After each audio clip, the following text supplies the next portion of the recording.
We'll call to order the school board meeting for Monday, March 24th, 2014. Member Venegas, would you please lead us in the pledge? Yes, sir.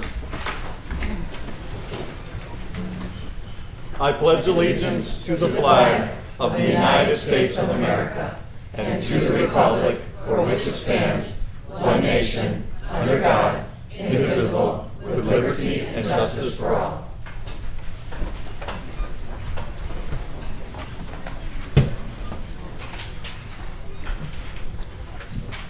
Member Venegas, we also do the board beliefs and mission statement. Yes, sir, will do, Vice President Gujas. Valley View School District mission. Our mission is to ensure that all students are prepared for college and a successful life, academically, socially, and emotionally, as well as equipped with the necessary tools to have options to make decisions about their long-term goals. This will be accomplished by believing and working towards all students learning through rigorous curricula, meaningful, effective instruction, consequently demonstrating mastery on high-quality assessments, with all stakeholders being held accountable throughout the process. Thank you. Dr. Mitchum, agenda approval. Yes, Mr. Gujas, I would like to ask that the board approve the agenda as presented. So moved. Second. Roll call vote, please. Member Venegas? Yes. Member Campbell? Yes. Member Sikora? Yes. Member Felice? Yes. Secretary Hansen? Yes. Vice President Gujas? Yes. Item 5, consent agenda items. Yes, Mr. Gujas, I'd like to ask the board to approve consent agenda items 5.1 through 5.7, 5.1 being board meeting minutes of March 10th, 2014, 5.2 executive session meeting minutes, March 10th, 2014, 5.3 gifts for Oakview Elementary School, 5.4 trips for Bolingbrook High School, 5.5 safety hazard transportation areas, 5.6 intergovernmental agreement with Tri-County Special Recreation Area for 2014 after ESY program, and 5.7 semi-annual review of executive session minutes to determine need for continued confidential treatment and authorization of destruction of executive session tapes more than 18 months old. Do I have a motion? So moved. Second. Roll call vote, please. Member Venegas? Yes. Member Campbell? Yes. Member Sikora? Yes. Member Felice? Yes. Secretary Hansen? Yes. Vice President Gujas? Yes. Student staff recognition. Pillars of Valley View. First would be Bolingbrook High School, Principal Jordan.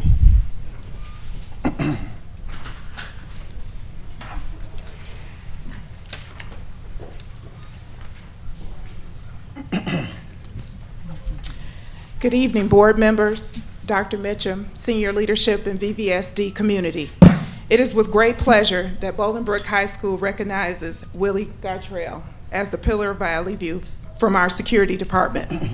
Willie is a native of Washington, D.C., and he moved to the Midwest in the early 70s to attend the University of Illinois, where he met his wife, Mamie. They have 2 sons, Machias and Evan. Willie has a distinguished career in law enforcement, serving a year and a half with the Champaign County Forest Preserve as a park police, then serving 28 years with the Illinois State Police. He has received many awards and certificates recognizing his outstanding achievements and accomplishments. Willie has lived in Bolingbrook for the past 9 years and has worked for the Valley View School District for the past 7 years.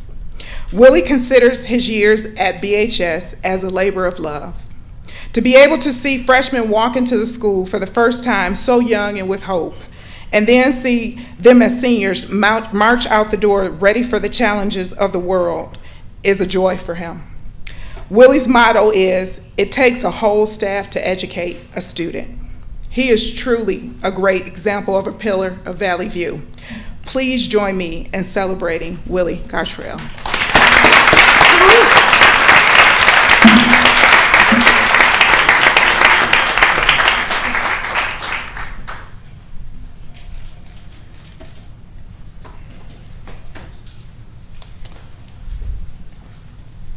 We will now recognize from Martinez Middle School, Principal D. Donato.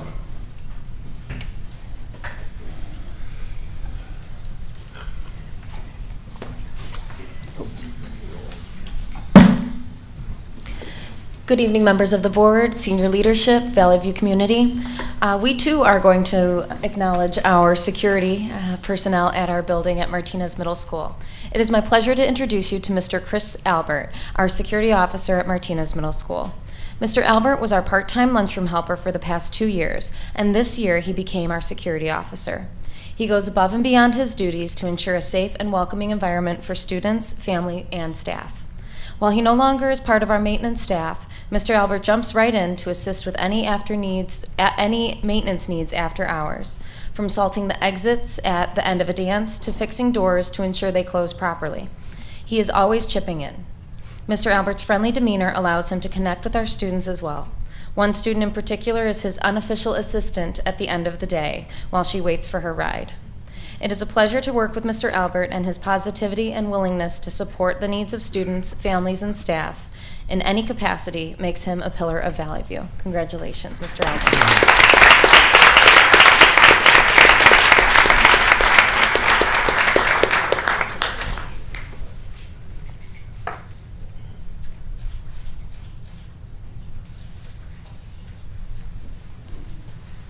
And from Oakview Elementary, Mr. Robert Pinciat.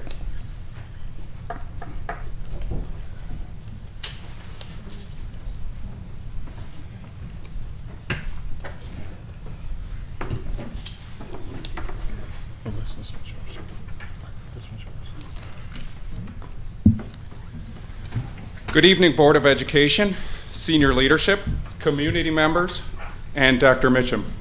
It is my pleasure to introduce to you Ruby Williams, second grade teacher at Oakview. Dedication, support, commitment, student-centered, take charge, passion, leader, and care are words and phrases that describe the work of second grade teacher Ruby Williams. Mrs. Williams leads and encourages her teammates and fellow building colleagues. She attends every out-of-school event to support her students. Her leadership is proven as a member of school and district committees. Most importantly, her focus is on the learning and growth of each and every child she encounters. We are so proud that she is a member of the Oakview and Valley View team. When it comes to pillars of Valley View, Ruby Williams fits the description perfectly.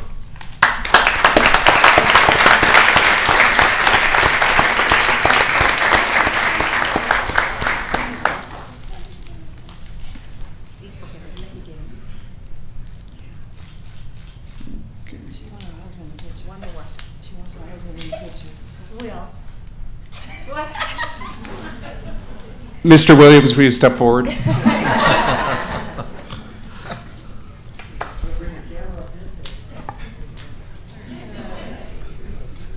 That suit, you got to take a picture.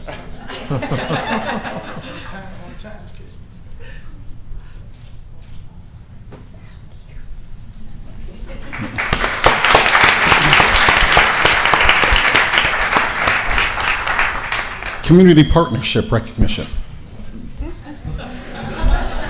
Dr. Mitchell? Ms. Remote?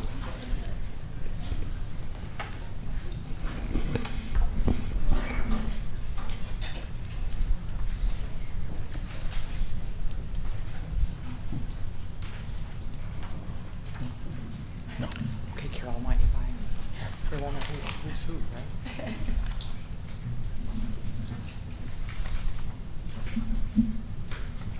Good evening, board members, Dr. Mitchum, senior leadership, and audience members.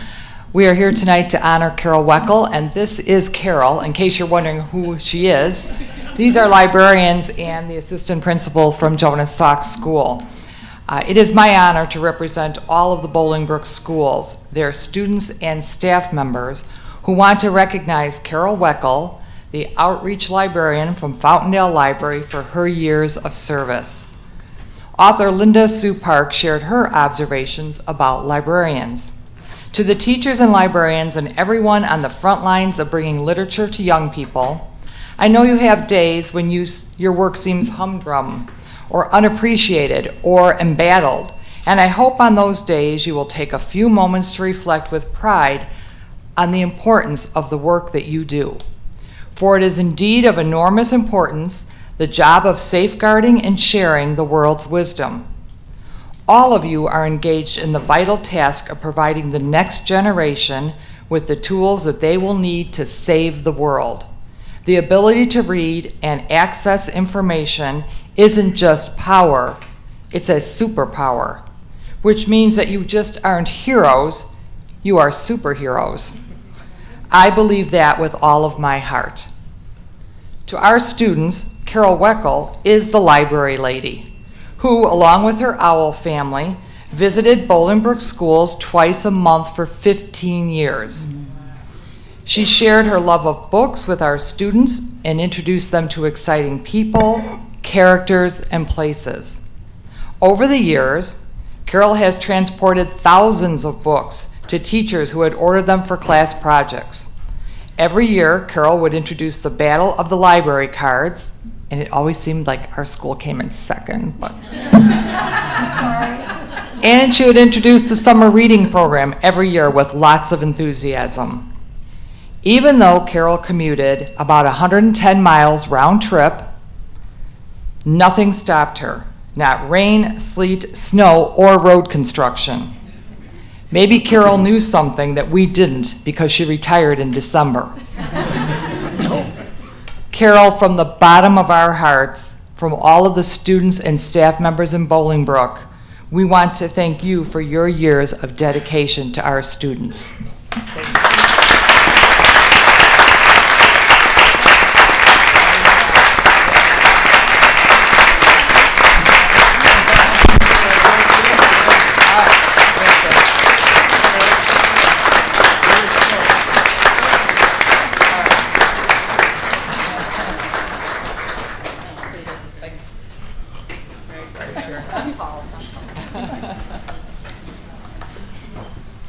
AP Bruno, you should be in the back. Wow. You're tall. I mean, she's tall. Mrs. Bruno doesn't like to be in the back.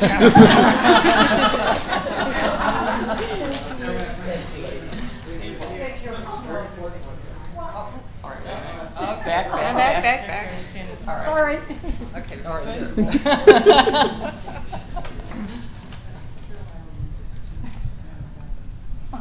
All right. Thank you. You are welcome. Thank you.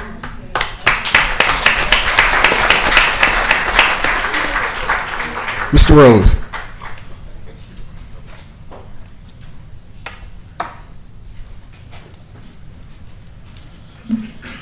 You can tell I'm very excited to be here, demonstrated by my eagerness to get up to the mic tonight. Members of the community, senior leadership, members of the board, my name is Robert Rose. I am the assistant principal for athletics and activities at Bolingbrook High School. Fortunate to have a number of students being recognized tonight as state qualifiers. So I will bring those students up, starting with speech, and I will have each respective sponsor say a little bit about each student. First up is our first state qualifier, Devontae Sanders.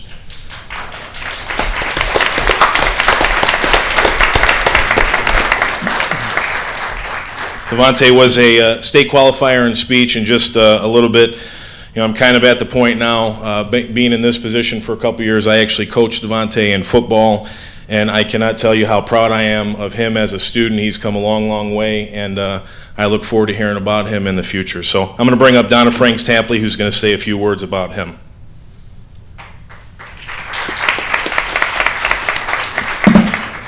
Good evening. Okay. He coached him in football, which is actually kind of funny because Devontae left football to come join speech team. Who does that? We were really excited about that. He was toiling with the idea, and he decided to come on over and stick with our program, and I'm glad he did. There's 14 different IHSA events to compete, individual events to compete in on speech team. Devontae actually competed in 4 different events. Then I have some weird stats for you all. They get up early on a Saturday morning and put on a suit, and they get on a cold bus, and they go to a high school that they've probably never been to before and look to go into a classroom to speak in front of a judge who has never seen them before. They do that 3 times a day, hoping to make a final round and actually, be on stage at the end of every tournament, winning a medal. So after That's my weird stat. Over 28 tournaments in the last 2 seasons. Devontae came to me as a junior, so he's a second-year JV member who, advancing to state as a second-year speaker is amazing in our conference. So he competed in over 28 tournaments and over 123 rounds, which means you saw over 100 judges in the last 2 years, which is amazing. So shouts out to him for that. And then he ran into a little conflict with one of our team captains who also loved one of the events that he was competing in, poetry reading, and figured, I want to be the regional poetry speaker. I can only send one kid in poetry to regionals. And so I found Devontae a prose story, and I said, well, we'll try this. And he only, before qualifying for state, he had only competed in prose reading for two tournaments and actually was able to meet that learning curve a lot quicker. But when I say hardworking, dedicated, I practiced with him for 2 hours, and then he'd go away and practice on his own and come back and tell me I need to see him again. He's that type of kid. Very deserving, very hardworking, and will be very well missed. And so congratulations, Devontae Sanders.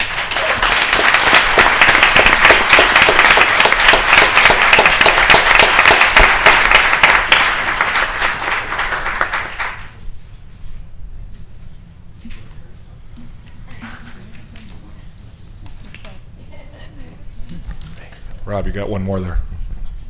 One more.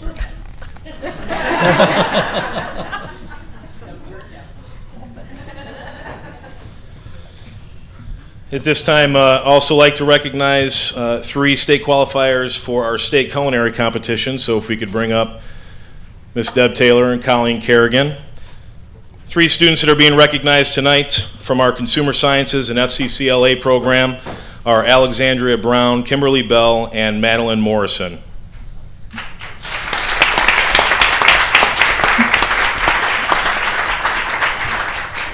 Good evening, board members, senior leadership, Dr. Mitchum, and VVSD community. My name is Colleen Kerrigan. I am the culinary arts teacher at Bolingbrook High School and a co-advisor of the FCCLA chapter at BHS. And just so you know, FCCLA stands for Family Career Community Leaders of America. Okay, so here's my speech. Standing before you are 3 extremely talented, hardworking, and dedicated students, Alexandria Brown, Kimberly Bell, and Madeline Morrison. Not only are these 3 young women outstanding students in my culinary classroom, but I have also had the honor of working with them over the past few months in preparation of the FCCLA culinary competition. In December, these ladies all displayed their talent among other students at BHS and were chosen to be able to compete from the BHS chapter in the Star Culinary event. These girls practiced after school and on their own at home over the weekends to prepare for the February regional competition. Out of 36 students from all different high schools, their scores were amongst the top half, allowing them to advance to the state culinary competition this past week, downtown Chicago. Although these girls will not be advancing to nationals, I am extremely proud of their hard work, dedication, and passion for the culinary arts. Madeline and Alexandria are both seniors and have been admitted to the Culinary Institute of America, which is a very prestigious culinary school up in New York City. Well, up in New York. I wish them both the best of luck as they continue their love for culinary. Kimberly is just a junior, and I'm looking forward to her hard work next year as she will be competing with us again, whether she likes it or not. No, I'm just kidding. So please congratulate them as they have been very hardworking students.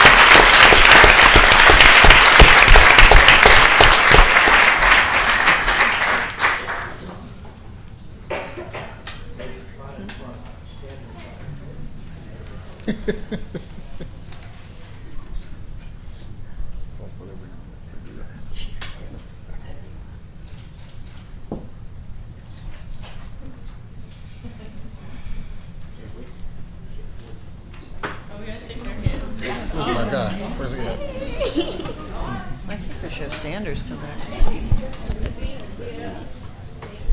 Congratulations. Congratulations. Nice job.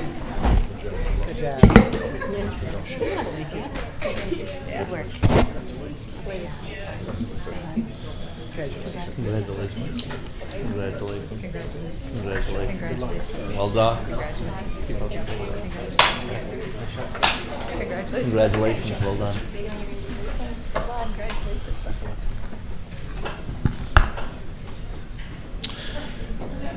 And last but certainly not least, we're going to recognize all of our DECA students here tonight.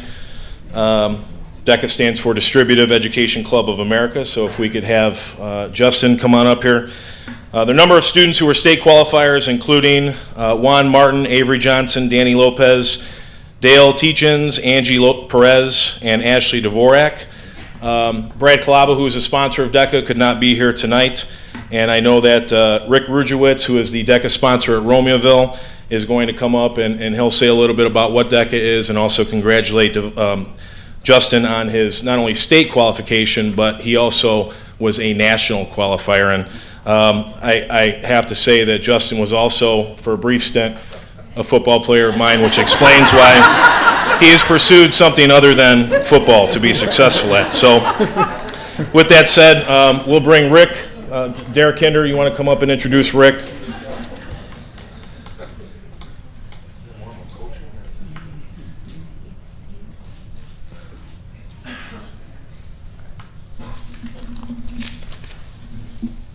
Come on up, sir. Good evening, Vice President Gujas, Secretary Hansen, members of the board, Dr. Mitchum, senior leadership, members of the audience, and members of the community. It gives me great pleasure to introduce our Career Tech Ed Department Chair and Humanities Department Chair and DECA sponsor at Romeoville High School, Mr. Rick Rujewitz. Thank you, Mr. Kinder. Thank you to school board, senior leadership. It's a great honor to be here. I also want to thank our administration, district administration, and Tammy Kahn, who oversees Career Tech Ed for us.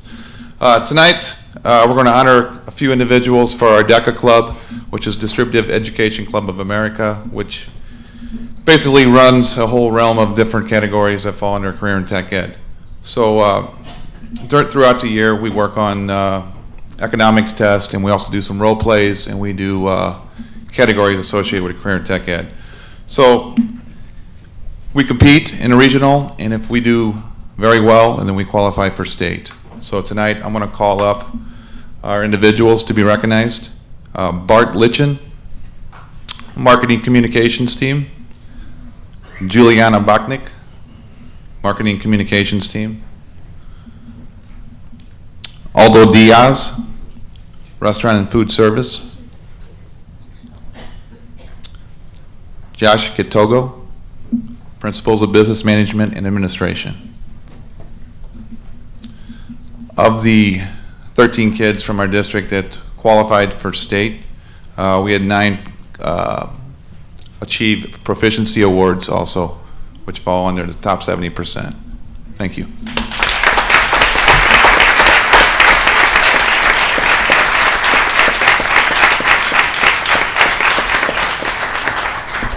Sir, could you explain DECA, what a DECA competition looks like?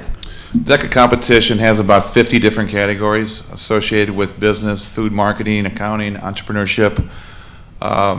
There's other events also that kids have to write papers, 30-page papers on innovative programs. Justin here did that, and he finished in the top 4, which you have to qualify in the top 4 in order to qualify for nationals. The categories, there's role plays. We're out at Rosemont. There's probably 30 different schools in our region. There is judges associated from the business community that are usually associated with their events. They do an economics test, and then they also do for example, a marketing communications test, and then they also do a role play. This can be an individual event, and it also can be a team event. Thank you. So. Thank you. I don't think it's something we hear a lot about. So I hope so. This is our first year back with DECA. Several years ago it ran. We also ran Business Professionals of America. This is a good group, and we're going to build off of it, and we got some more kids coming in our club next year. Awesome. So, thank you. Thank you.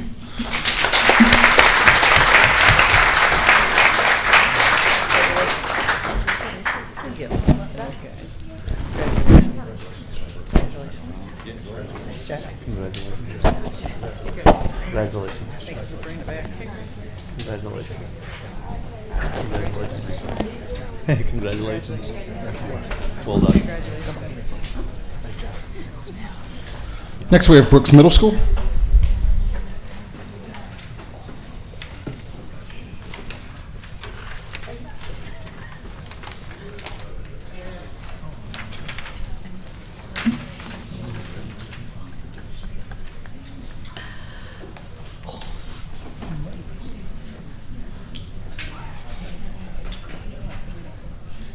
Good evening, Dr. Mitchum, Senior Leadership, Board of Education, and community members. My name is Loretta Fortute, Assistant Principal at Brooks Middle School. I am quite honored and very proud of all of our athletic teams and coaches at Brooks this school year. Here tonight to introduce and acknowledge our 7th grade basketball team are Mr. Cedar and Mr. McGinnis, another recently announced co-coach of the year.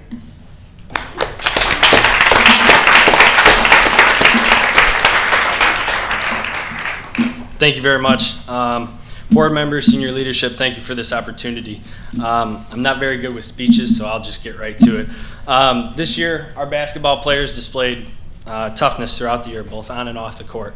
The kids have really grown and worked hard. That is displayed through regional championship by 2 points, sectional championship by 5 points, and a come-from-behind regional semifinal win. They worked hard this year, and they deserve all the credit. We'd like to thank the parents for working hard and getting them there at 7 a.m. practices on Friday morning. That's always fun.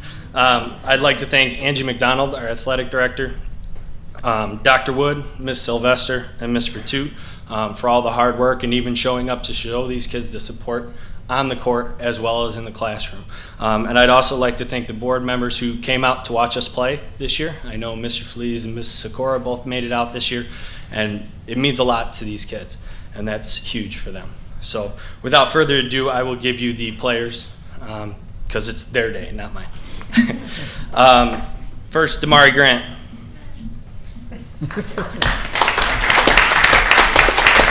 Elijah Armstrong. Anthony Thompson. Cameron Mitchell. Darius Little. Congratulations. Congratulations. Tyler Cochran. Congratulations. Xavier Tang. Marquise Radcliffe. Congratulations. And one of our most important people, Jesse Russell. Congratulations. Congratulations. Congratulations.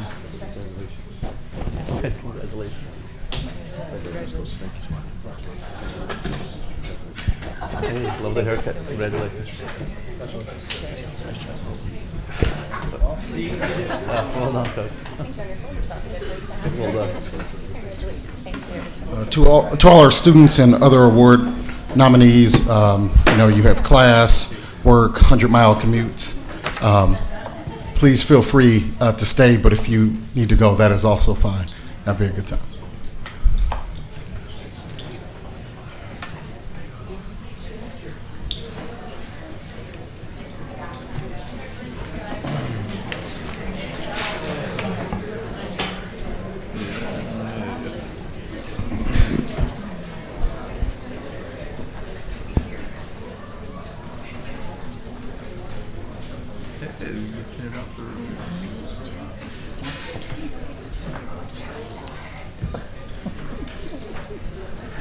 We're out of here. What do we have?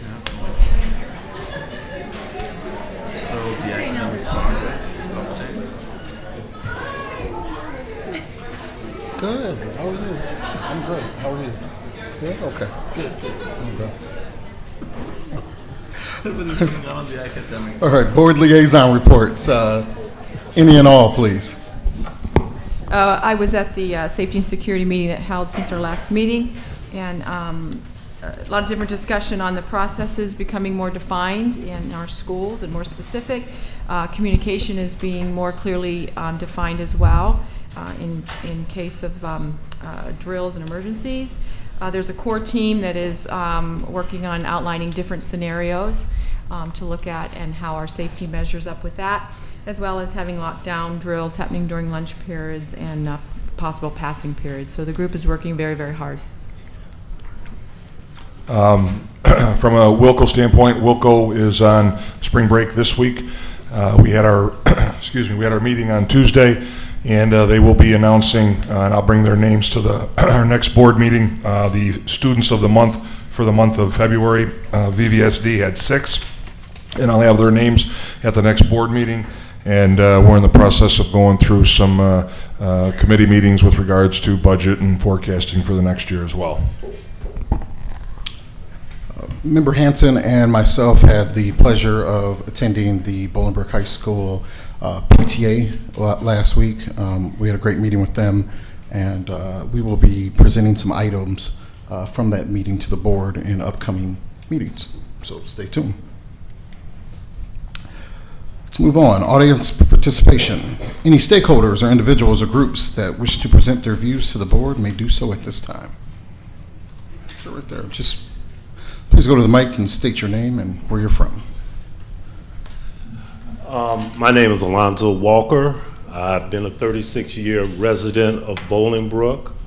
I happened to cross paths with Dr. Mitchum when he was still a coach over at BHS. I have an issue and a concern. I'd like to deal with the concern first. After reading an article that attributed certain statements to Dr. Mitchell concerning minorities, I believe it was in the March 13th, 2014 Bugle.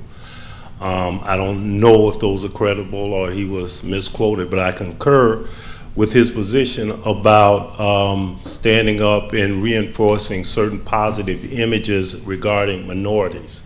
I just don't know. There's been a seismic shift demographically in the composition of Bolingbrook schools since I moved here 36 years ago. I want to add something which would give you a better insight in what I'm talking about. As I said, I believe I've taught 43 years in the city of Chicago. I taught primarily gang members at the Industrial Skills Center, and I finished my last 20-some years at Cook County Jail. And the thing that I'm concerned about is the fact that it's imperative that words mirror deeds for these young people that are minorities. The hiring practices for Bolingbrook has not kept pace with the demographic changes that have come about. And the importance of this is these young people in this district are being bombarded like all over the world about the negativism of being a member of the minority group. If you watch the news, the first thing you generally see is a member of a minority group that has committed a crime. The most elementary level that these kids get to meet someone who looks like them, someone who talks like them, and someone they want to emulate in a positive way is that school teacher. It's critical that you increase the opportunities for minorities to work with this school system. And as I stated before, this is not an empirical thing that I've done, but it has not kept pace. There's been such changes that I think we're lagging behind in what we should do, and that needs to be done. The second issue kind of dovetails into that. I happen to review a young lady who just started working in the system in November, who happens to be a member of a minority group, and I was looking at her evaluation. This young lady got all proficients, which is the second from the top level. Mystifiably to me, the young lady was scheduled for non-renewal. Now, if you can't retain and recruit members of minority groups and you abuse and misuse the process to eradicate them, you are politely telling the same kids that I walked up here and saw that were so proud of their accomplishments, they may not be able to accomplish no matter if they do the positive things. And trust me, I've had classes at the jail where most of my students ended up in Stateville. I was the lead teacher for Division 9 and Division 10, maximum security. You cannot let and utilize an instrument of evaluation for personal less than Objective means to eradicate people that are competent, that are capable, and that have given you 100%. The person I'm talking about was a player of the year for Bolingbrook. I'm sorry, she went to Bennett Academy, the only African American in her class. She can't teach in Bolingbrook? Her picture is still in Humphrey, but she can't teach in Bolingbrook. There were no things, there was no mention of anything in terms of deficiencies. I'm standing up for that person, just like I had to stand up for inmates, which can be hazardous to your health. And I think you need to review what you're doing and what message you're sending to some of these minority kids that you have. I don't want to ever see them coming to Cook County. Okay? Thank you so much for your time, and thank you all. Thank you, sir.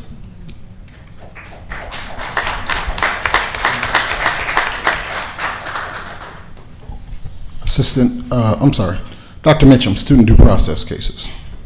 Yes, Mr. Gugis, I ask that the board approve student due process cases A through F as amended. Do you have a motion? So moved. Second. Roll call vote, please. Member Venegas? Yes. Member Campbell? Yes. Member Sikora? Yes. Member Felice? Yes. Secretary Hansen? Yes. Vice President Gugis? Yes. Action reports. Assistant Superintendent for Education, Mrs. Kinder. I'm sorry. You don't have one. Oh, no action, I'm sorry. Action reports. Assistant Superintendent for Administrative Services. Mr. Guzman. Action report. Executive Director for Human Resources. Thank you. Action report tonight. The first one is 12.1, the Consolidated Action Report for Certified and Classified Personnel. We are seeking your approval on 30 items for certified personnel, 21 for classified, 2 for administrative classified, and 2 for administrative certified personnel. Do I have a motion? So moved. Second. Any discussion? Seeing none. Roll call vote.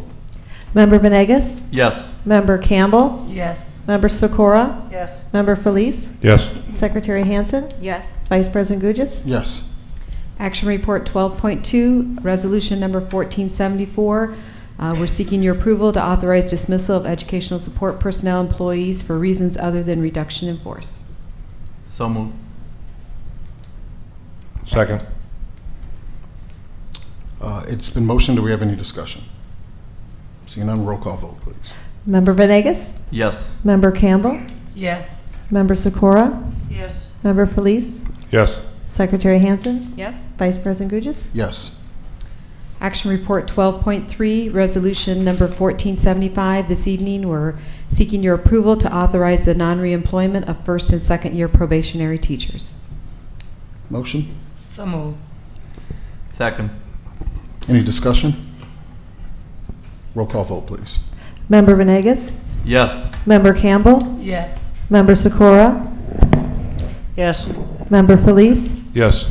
Secretary Hansen? Yes. Vice President Gugis? Yes. Action report 12.4, resolution number 1476, seeking your approval to authorize the non-reemployment of part-time and temporary educational support personnel. So moved. Second. Any discussion? Seeing none, roll call vote, please. Member Venegas? Yes. Member Campbell? Yes. Member Sikora? Yes. Member Felice? Yes. Secretary Hansen? Yes. Vice President Gugis? Yes. Action report 12.5, a resolution number 1477, seeking your approval to authorize the non-reemployment of part-time teachers and teachers hired under a temporary contract. Motion? So moved. Second?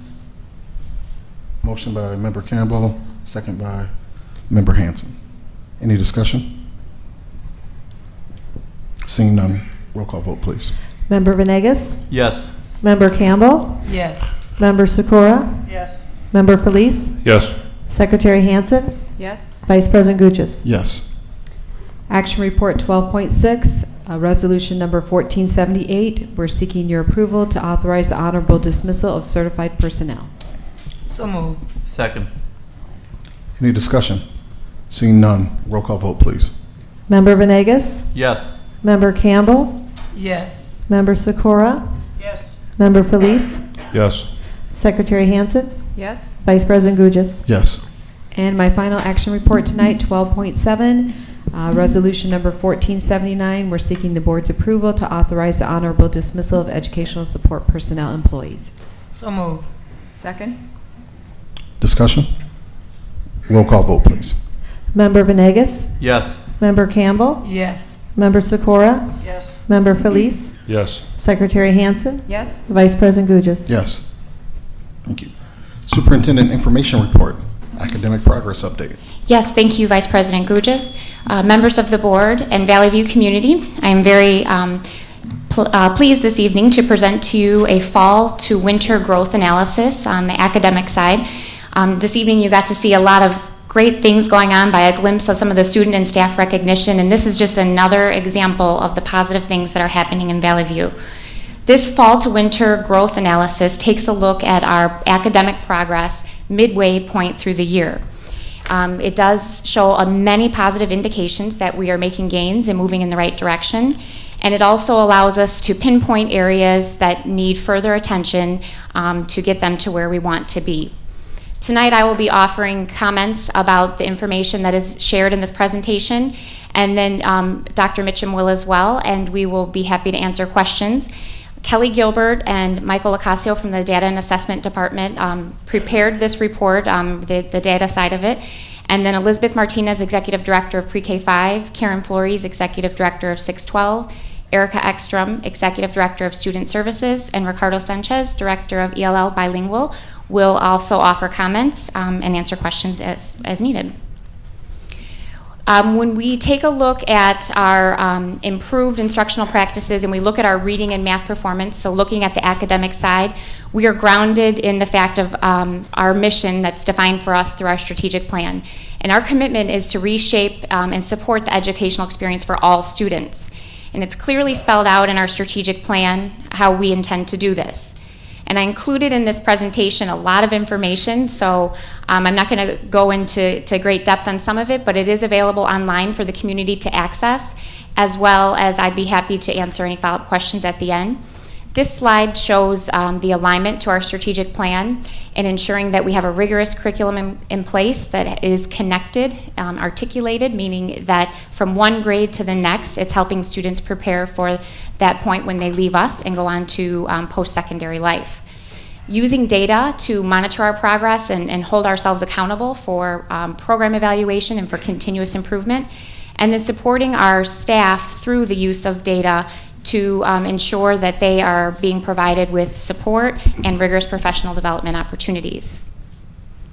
When we look at improvements that we have made to our instructional program in the last year and a half, we've had a commitment to refining and developing instructional practices, establishing new district protocols for instructional support, improving the understanding and application of our new Common Core aligned curriculum. So we're in a much different place now than where we were when we first began the implementation of Common Core standards.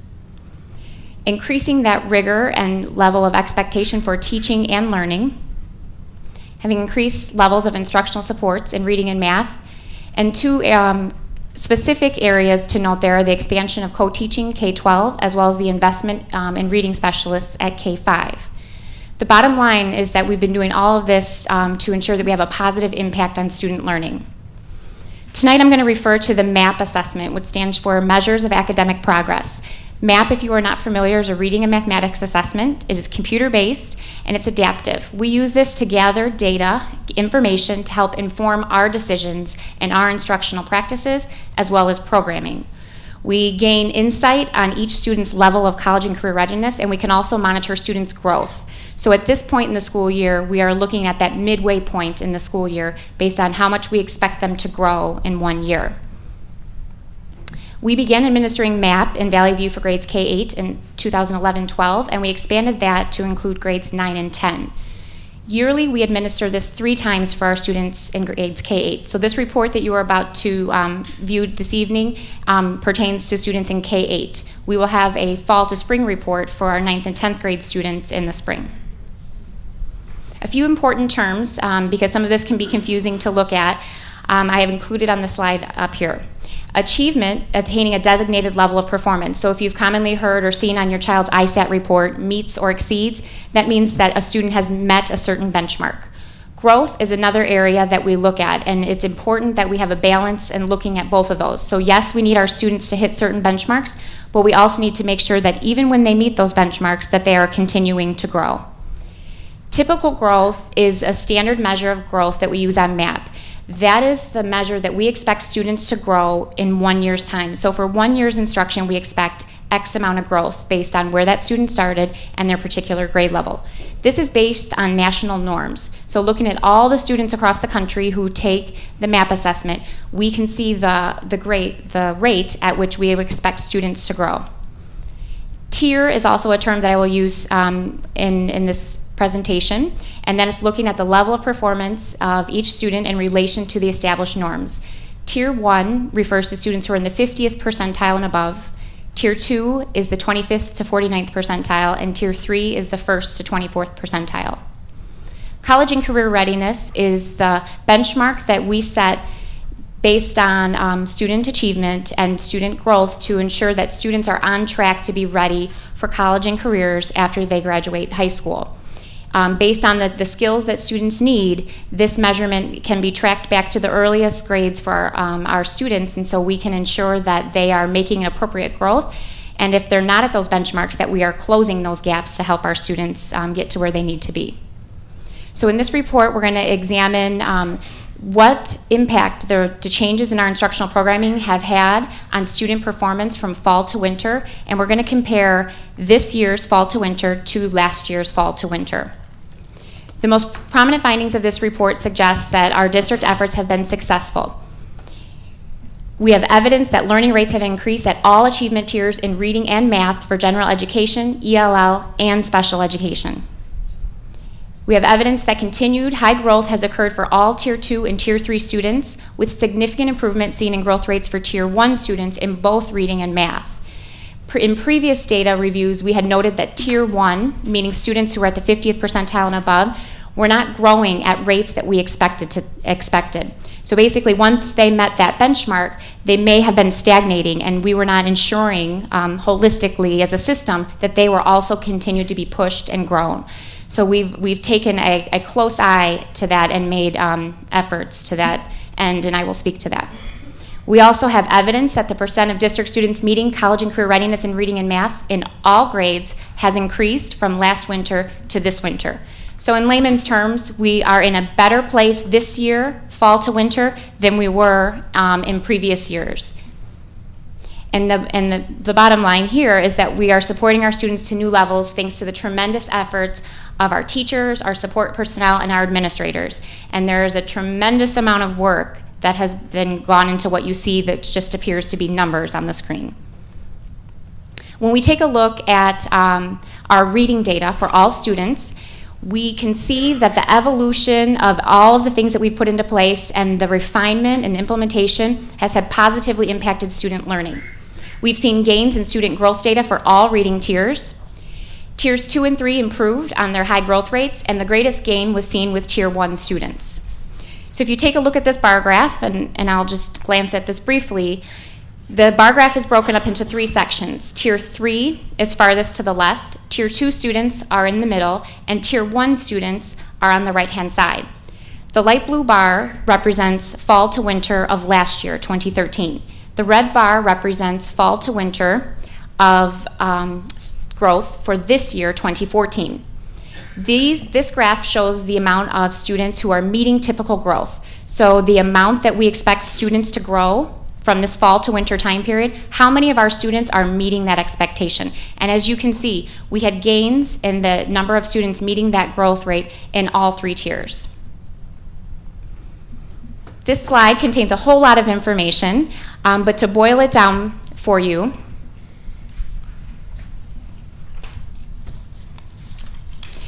this is reading broken down by grade level and by tier level. And we can see that at all tiers, at all grade levels, with minor exception, we have made an increase in the percentage of students who are meeting that typical growth benchmark, the amount that we expect them to grow. The 2 graphs on the left-hand side show the previous year as well as the current year, and then the graph on the right shows the difference All of the green numbers represent increases, so it's positive, meaning we had gains in those areas of the number of students that have met that typical growth benchmark.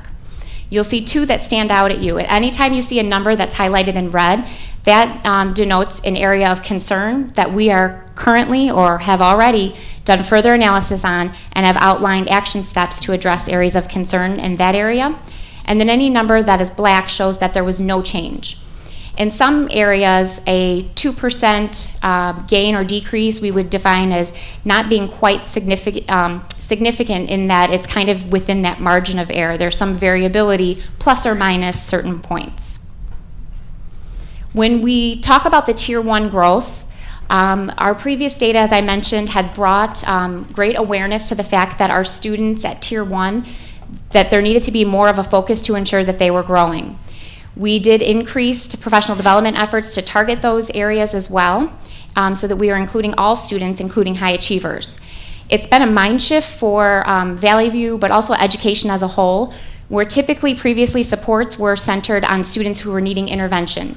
And yes, we want students who are needing intervention, who have deficits, to be supported and to grow significantly, but we also want all of our students to have that.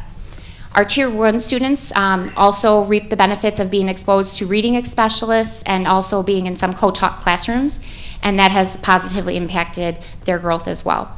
And also our buildings have a keen awareness on ensuring that there is growth in all of the tiers. You can see that there is a greater gain in kindergarten, and this is stands out, and it stands out for a lot of reasons. With the implementation of all-day kindergarten, we have seen great gains. We have refined those efforts in terms of the instruction and the curriculum, and the teachers now are into their second year. So we are seeing the impact of our students' growth and gains increasing. In terms of curriculum, our kindergarten students also had the benefit of having access to additional supports. And Excuse me, Mrs. Kinder.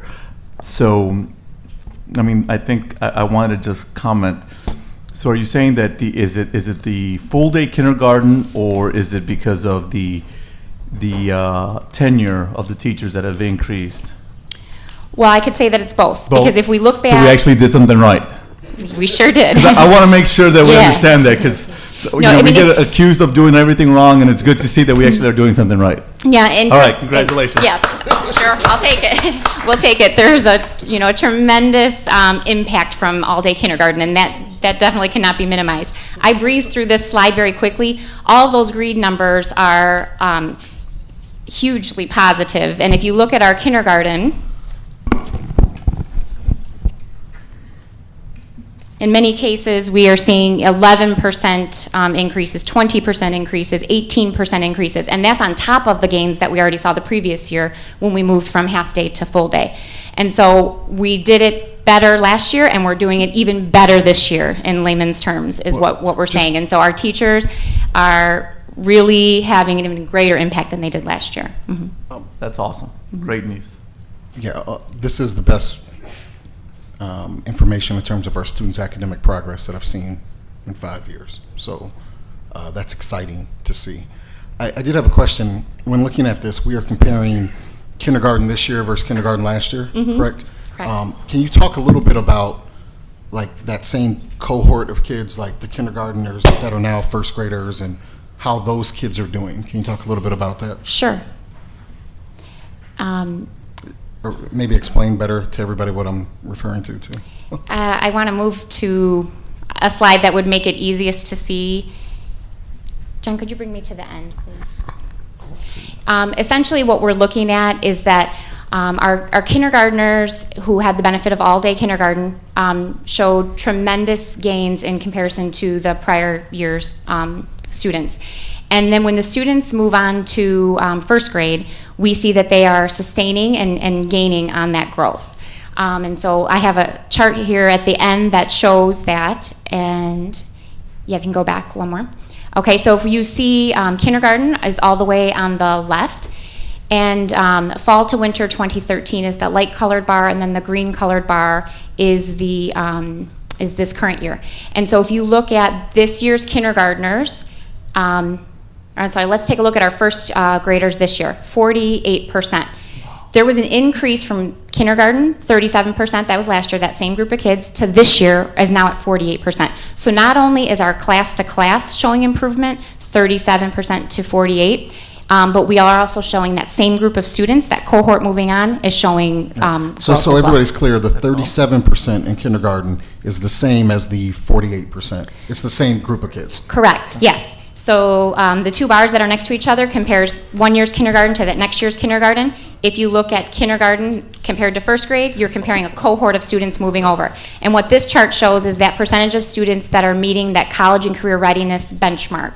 And so that is a substantial increase, meaning more students are on track now for college and career readiness when they leave high school than the year previous. And they're maintaining that as first graders as well. Okay, let's go spin back, please. Now we'll go back to page 3.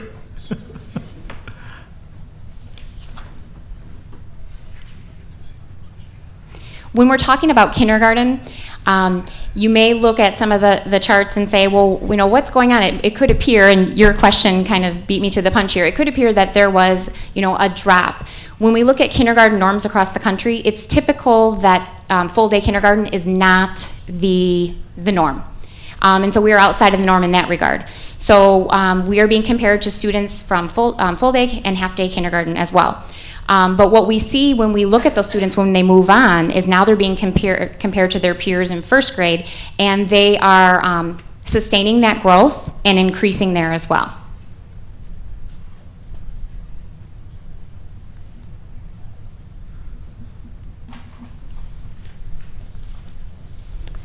On that chart that we saw previously, you saw that there was one red number, and that was 8th grade Tier 2 students in reading. And so when I say that we are looking at our data very closely and digging much deeper, that is an understatement. And so I'm going to give you just a quick glimpse of what we're looking at. But we do dig deep into that data down to the school level, the teacher level, the individual student data. And we look at, is this a universal concern? Is this a pocketed area of concern? What are we doing now in terms of programming, curriculum, instruction? We look at every area possible. In this area, we looked at literacy, and we looked at the support that the students were receiving in their enhancement class. And so what we are defining in this area is how can we improve, so we take a look at the growth that those students are making in Tier 2. We compare those students to those who are having 5-day-a-week enhancement, who get support in the form of small teaching, small group instruction, and we are incorporating that into the 2- and 3-day levels of support for enhancement as well, and this was not in place previously. We also are looking at the curriculum in terms of how we are supporting the students with those targeted skills, those areas we really know that they need to be supported. And we're looking at scheduling so that we can combine and really maximize our resources in order to ensure those students are getting additional support. 6th grade, we did see that same kind of phenomenon occurring, although there was growth for this cohort of students and this grade level the year prior. So it is important looking at this small group instruction going on. We also collect feedback from our teachers, and we know that there are areas that we can better support our teachers in terms of them providing additional intervention and support to students. And so that is an area that our literacy team is working on currently. When we look at math and the performance data, we see that the changes that we're making universally have had positively impacted student learning in math as well. Gains were seen in student growth data for all math tiers. While tiers 2 and 3 improved on their high growth rates, the greatest gain was also seen with our tier 1 students. So again, that's ensuring that we are not just complacent when our students hit a certain benchmark, that we are ensuring that they continue to grow. Again, looking at this chart, it's divided into Tier 3, Tier 2, and Tier 1. And you can see from fall to winter of last year to fall to winter of this year, there's been a definite increase in the number of students who, the percentage of students who are meeting typical growth. Oh, quick question. When you have a student that in fall is in Tier 3, and everything goes great and they're in tier 2, which category do they show up in?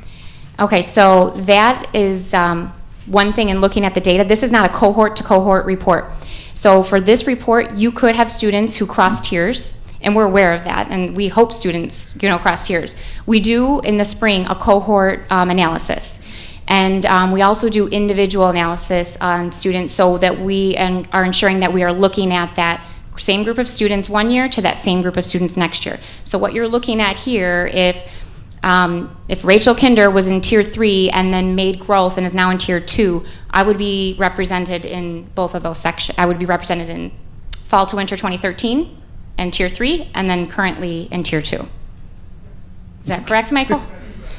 That's our data and assessment specialist. Michael was talking. I was getting nervous. He was talking. I didn't know what was going on. I was like, oh. Well, I told all of the directors, I said, if I say something incorrect or you feel that more detail or clarification is needed, just jump up and I won't be offended, because these are the individuals who really get into the nitty-gritty in their particular area, and then I have to kind of be involved in all of it. So when it comes to data and assessment, for example, Michael Ocasio knows a whole lot more than me.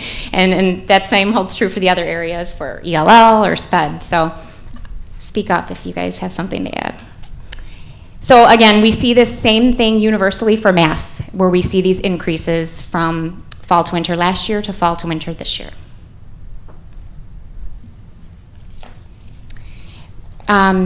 The next chart is similar to what we showed with reading. In almost all of the areas, gains were seen in student growth data in almost in all the tiers. And so any red number denotes an area of concern and an area that we are further analyzing. So those two small charts are combined together, and you're shown the increase or decrease. The increase in the number of students meeting those typical growth goal is shown in green, and then the red show our areas of concern. And a 0 is also an area of concern, but one of the first things we do when we see that is that we look back to the prior year cohort and see if there was some substantial gains there, and then we say, okay, now what? And we dig deeper from that point, because we are not happy that we're not getting more kids on the bus, so to speak, in terms of moving forward to meet that goal. What? Did you have a question? What's going on in 7th grade? Okay, I'm going to speak to that. There are definitely a couple areas that stand out, and I'm going to speak to 5th grade first, and then I'll speak to 7th grade. We saw a drop of 2% in 2nd grade tier 2 and a 0% with our 5th grade students in tier 3. And so when we look at this, we look at the supports that are being provided to students, both in the classroom and outside of the classroom. Currently, our general education students do not receive math intervention in a math block, and they, as we do with reading, for example. So we have reading specialists, we don't have math specialists or math interventionists at this time, so our teachers are the ones providing that math intervention. And so there's several things going on here, and when we look at this, we look at curriculum, assessment, instruction in all areas. So I'll boil it down for you. There's a lot of text on this slide. We previously did not have a screener or an assessment in place to help us pinpoint and target areas of need for students who have deficits in mathematics.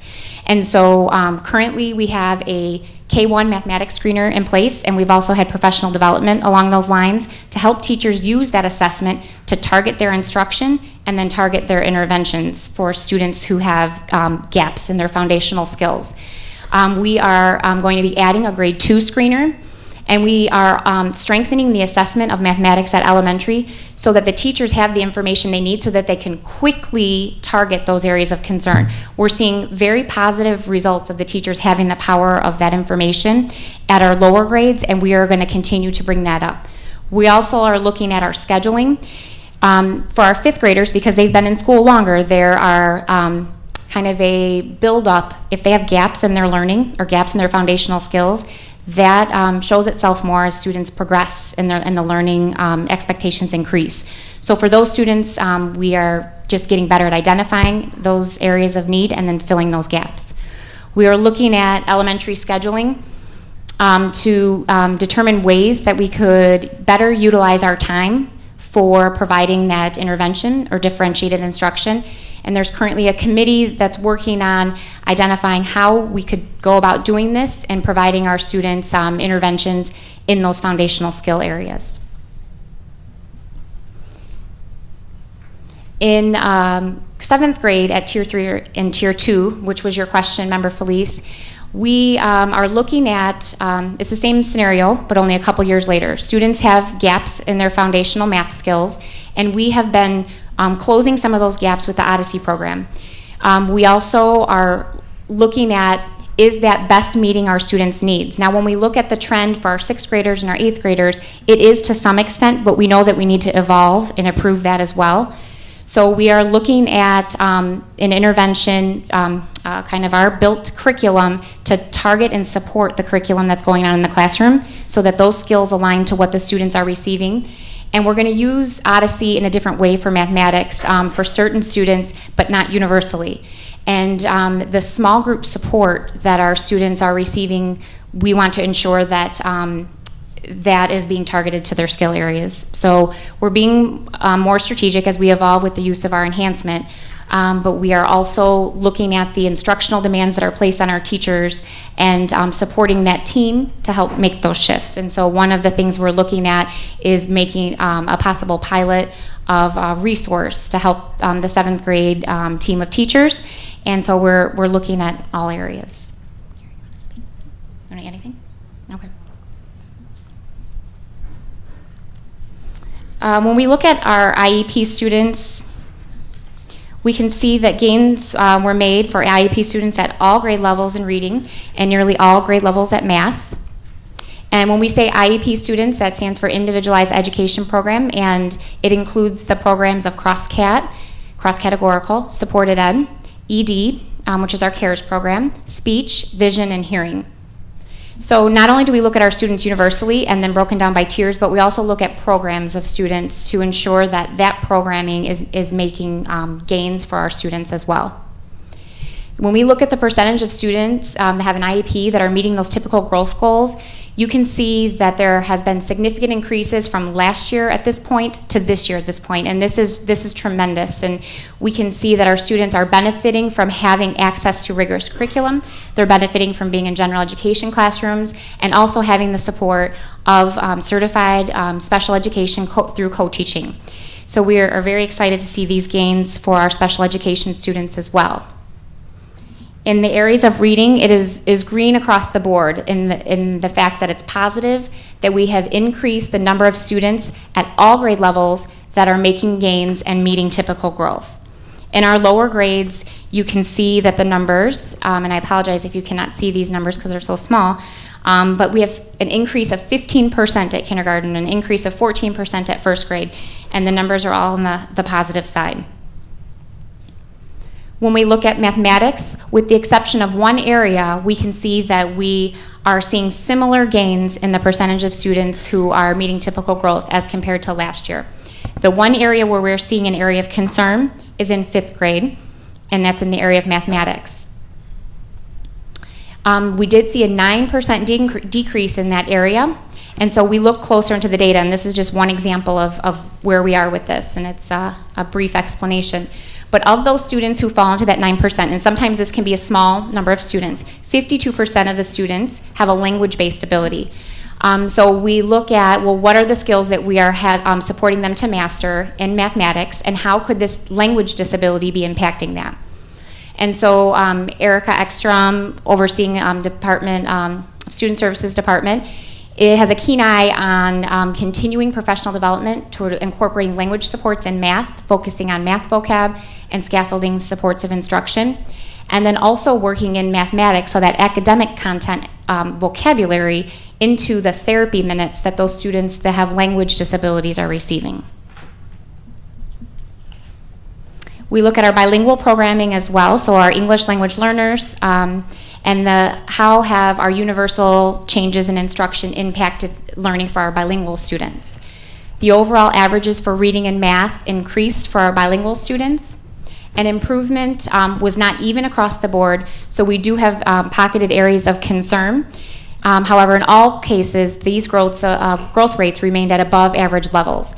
So there are a lot of factors that go into consideration because if, by definition, English language learners are students who have not yet achieved a level of language proficiency, yet they are taking a content test in mathematics or reading that's in English. And so when we look at this data, it's very tricky to pull apart, but Ricardo Sanchez, the director of ELL and bilingual, is very adept at that, and he works with our bilingual department and our data department to do so. In reading, we see the overall gain from 61 to 69% of students who are meeting typical growth. And mathematics, we see from 63 to 67. In reading, we have one area of concern, and that is at 5th grade. And then we also have 2 areas where we are not seeing an increase, and those are represented by the 0%. And so those are the areas that we dive into further. When we talk about bilingual data... Mrs. Kinner, can you go back to that slide real quick? Sure. So before we were talking about, looking at same cohorts, groups of kids from, say, kindergarten 2013, that would be what, the 52% to the, do I got that right? Correct. All right. So when we're looking across cohorts of kids, is that a fair thing to do in bilingual? I mean, because we have kids that exit the program. This is not a cohort-to-cohort comparison, so it really isn't fair, and that's one of those variables that that is present in this data. And so that's, besides the assessment itself, that's another variable that we have to add in here. Another thing is that when we look at groups of students in smaller programs, and bilingual is not a small program, however, there's a smaller number of students than our general population, we are looking at a smaller number of students. And so if we look at our, for example, Tier 3 5th graders who are in bilingual programming, we're looking at 3 students. And if there's 41 students total at that grade level, we're looking at 3 students. And so when you look at that data, it could say, wow, when really it may be a concern with 1 student. And so we look at it down to that individual student level. But the data as a whole, we don't want to exclude it from our analysis, but you kind of have to keep that in consideration when you're looking at these numbers, because it could represent a more individualized issue with a student, which we take very seriously and are working to support, but it's not an overall concern with programming. And typically, how long does it take our bilingual students to exit the program? I don't know we are much ahead of the curve when it comes to that. I know we're ahead of the curve, but I can't remember the state and studies that have been conducted nationwide, they say 6 to 7 years. We are transitioning the bulk of the students who start with us in kindergarten by the end of 4th grade, so that will be 5 years of instruction. Thank you. That's why the numbers in 5th grade are so small, because it's mostly latecomers. So if we have a kid that doesn't speak English in kindergarten, typically they will be in an English-speaking class by 5th grade. Correct. By the time those students who started with us in kindergarten, they go to 5th grade, 93% of those students have already transitioned into general education because they're proficient enough. Thank you. And so that's another variable. We could have a student come to us at any grade level, which we would call a newcomer, and so then they are represented in this sample as well. So that student could be growing significantly, but that wouldn't necessarily show itself in these numbers. I mentioned previously when we're looking at smaller groups of students that can have an impact on the data. We are looking at, when we look at 5th grade in the area of reading, there's a higher proportion of students who are long-term ELLs and newcomers. So just what we alluded to previously, there's more students who are new to the English language in that 5th grade sample than in other samples or in previous years. We have a lot of split classrooms at 4th and 5th grade, and some of those tend to have higher enrollments, and that's surely a staffing and allocations issue that we try our best to avoid, but in some cases when we have small numbers of students at each grade level, there's no other way around than to have those split classrooms. We're also looking at the support that those students are receiving from literacy leaders, and as well as their access to co-taught classrooms, and ensuring that the support that they're getting from ESL teachers is at an appropriate level as well. Because bilingual encompasses our Spanish-speaking students, but we also have a great deal of other languages represented in our ELLs, our English language learners, and so they are provided support from English as a second language teachers, and they're in a general education classroom. And so these are steps that we are taking to ensure that we are continually adjusting based on what our data is saying and best servicing our students. We are looking to have more direct contact with the ESL teachers, especially in those intermediate grades, where a great focus has been previously placed on primary grades. We are problem solving for individual students or for students whose families have declined services for ESL. We are problem solving with those families and providing support through reading specialists and ensuring that those students in Tier 2 are being provided support from bilingual reading specialists as well. And as I mentioned previously, scheduling is always a challenge, but we are working and will work with our buildings to ensure that we're using all of our resources to their fullest extent. We see some areas that show themselves as concerns in the mathematics data for ELLs, but again, the same factors hold true when we look at this data. If you look at year-to-year comparison, you see that generally speaking, there has been positive gains, but the areas of concern that we're seeing in mathematics in terms of first grade, fifth grade, and seventh grade are areas that we are further investigating and problem solving around.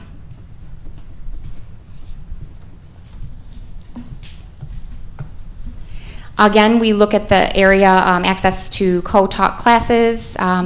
We had a great emphasis in the curriculum for ESL on English language arts, and so that's a factor because that takes away some of the emphasis that needs to be there for mathematics, and so we are ensuring that we have a balance there.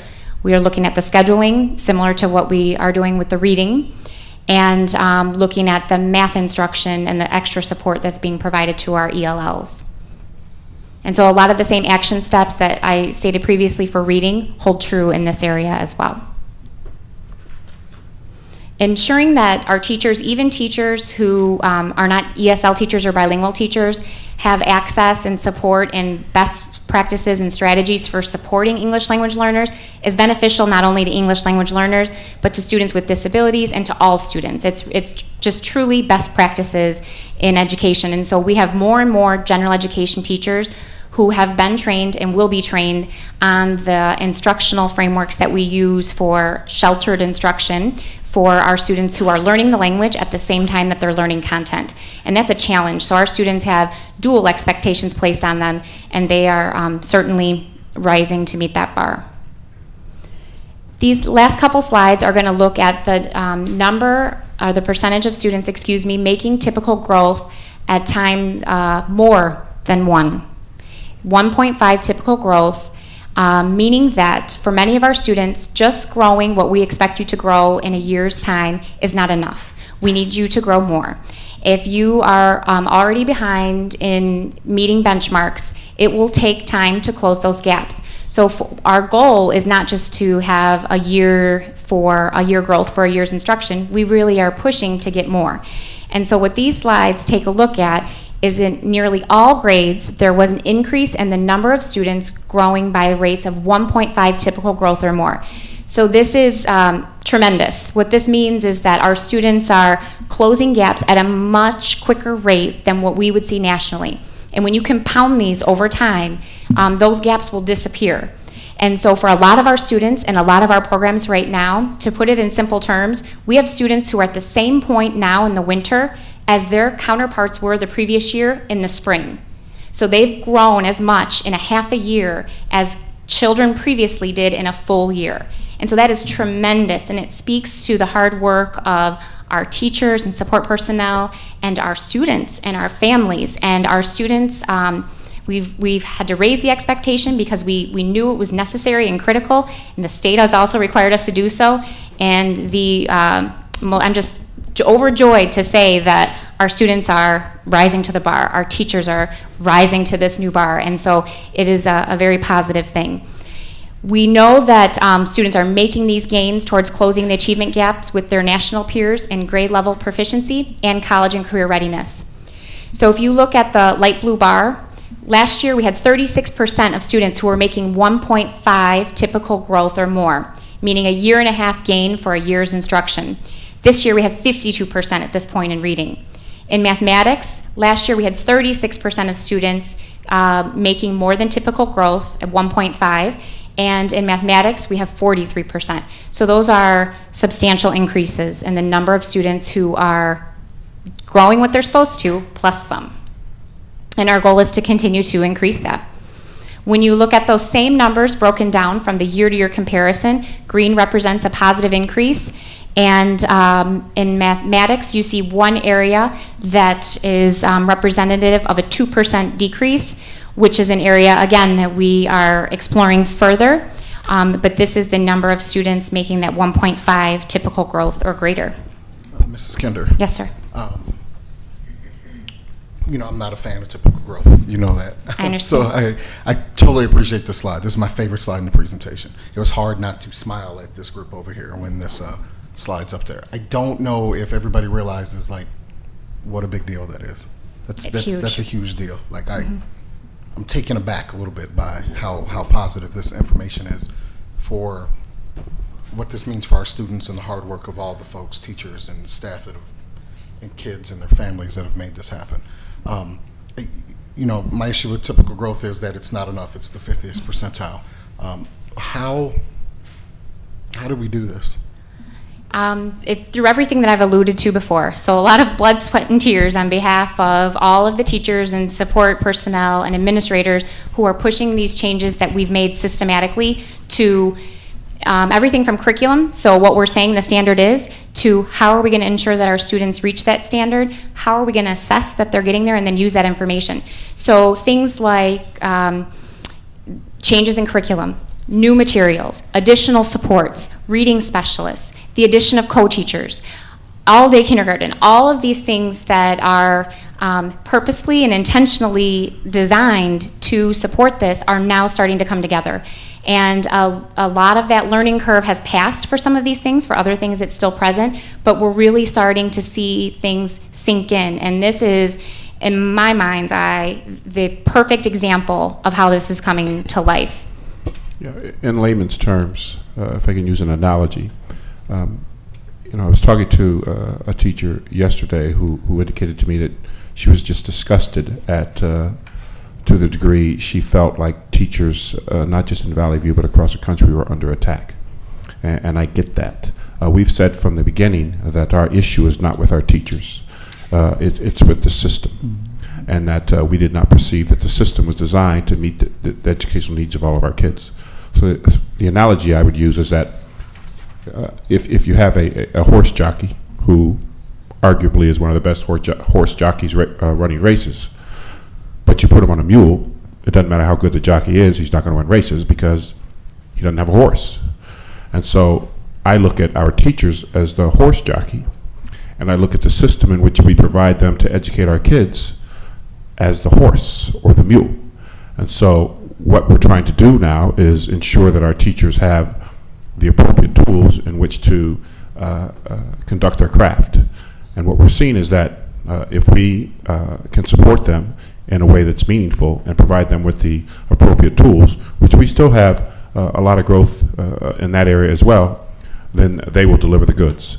And so really it's the boots on the ground, the teachers standing in front of the kids that make the significant difference. And what we have to do as an administrative team is just provide them with the tools or the racehorse to make sure that they can win the race. And I think that's what's happening. The combination of those two things is what's producing these results, and will continue to produce these results.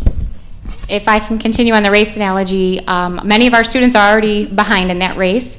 And so that's where all of these extra efforts are coming into play to help our students catch up. And so that's why just typical growth, like you said, Member Gugis, isn't going to cut it. We need more for many of our students. And so that's all these additional pushes that they are giving to their students in this race to help them get to where they need to be. And so that's where we're seeing these great increases. And the growth we have to make is we look at the 65th percentile as ensuring the kids are college and career ready. So at some point in time, theoretically, we'd like to have as close to 100% of our kids at the conclusion of their compulsory education at the 65th percentile. And when we can get to that level, I would say we've arrived. So when you see these numbers increasing, they're still not where they need to be to ensure that we're meeting the needs of all of our kids at the 65th percentile, but we are clearly on that path to achieving that goal over a period of time. And we've indicated this is a systemic change. And systemic change takes 5 to 7 years. And in reality, these significant changes have happened in the last year and a half, because as you know, the first year in leadership, you're kind of living in a bubble and just trying to ascertain the changes that need to be made. So for our teachers to be able to affect the significant growth that they've had in this short amount of time speaks volumes to their efficacy in the classroom when provided the appropriate supports. We provided a good horse. We got it. Got it. So taking the same lens and looking at this 1.5 typical growth that we see our students making, we see that we have strong gains in growth for all tiers, with Tier 1 seeing the most improvement. And this tells us or suggests that the instructional, I should never say that data tells us, so this is just a kind of a dipstick, a barometer, but it suggests that the instructional changes that our students have been exposed to in terms of additional skills has created a deeper understanding and is helping students advance between the tiers and is moving more students to college and career readiness. In reading, we see a similar trend. At Tier 3, the percentage of students meeting 1.5 typical growth for our Tier 3 learners was 53% last year. This year is 67%. And these students are in the most critical need in terms of needing to close those gaps at greater rates. Tier 2, we see 40% last year to 56% this year. And at Tier 1, we see 25% to 44% this year. And that is significant because Tier 1 indicates students who are already at the 50th percentile or above, and they are now demonstrating, that 44% of them, that they are growing at a greater rate than we would expect them to grow for the instruction that they have received. So these are all positive indications to us that we have are on the right track. This is a similar comparison. I won't go into numbers, but it basically compares the last year's breakdown by tier and grade level to this year's, and then the chart on the right shows the positive gains, and it's green across the board, meaning there's been an increase in all the areas. When we look at, reading.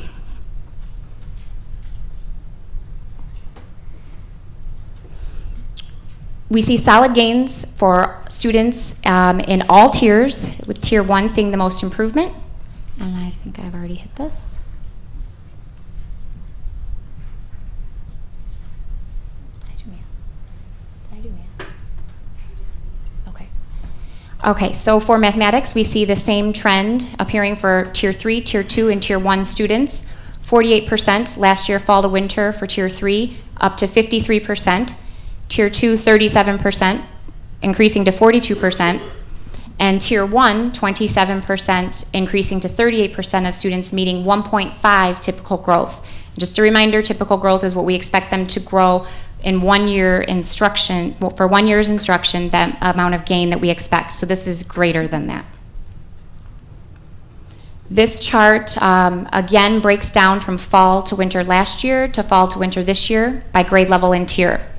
And there are some areas at those same grade levels in the area of mathematics. And so when we look at curriculum instruction and those additional supports that the Tier 3 and Tier 2 students are receiving, doesn't mean that these students aren't making gains, but we want them to make more gains. And so this is an area of analysis that we are looking into further. Just a comment, because I have to throw this in whenever I can. We seem to make a lot of gains in reading that we're not making in math. And I truly believe that being able to hand in homework 7 days late and still get full credit, only getting 10% for homework in math is not working. Because those students have to be able to do those problems at home in order to understand them. They're going to take a reading book off the shelf and read it, but how many kids take a math book off their bookshelves and take a look at it? So I think that we need to also take a look at that as we take a look at everything else. We're doing wonderful. We're making growth, but we're not, reading is showing really strong compared to math. It's just my opinion. Okay. I take your comments, Member Sikora. The shifts that we're making in mathematics instruction is a move away from skill-based. I know that there's a lot to be said.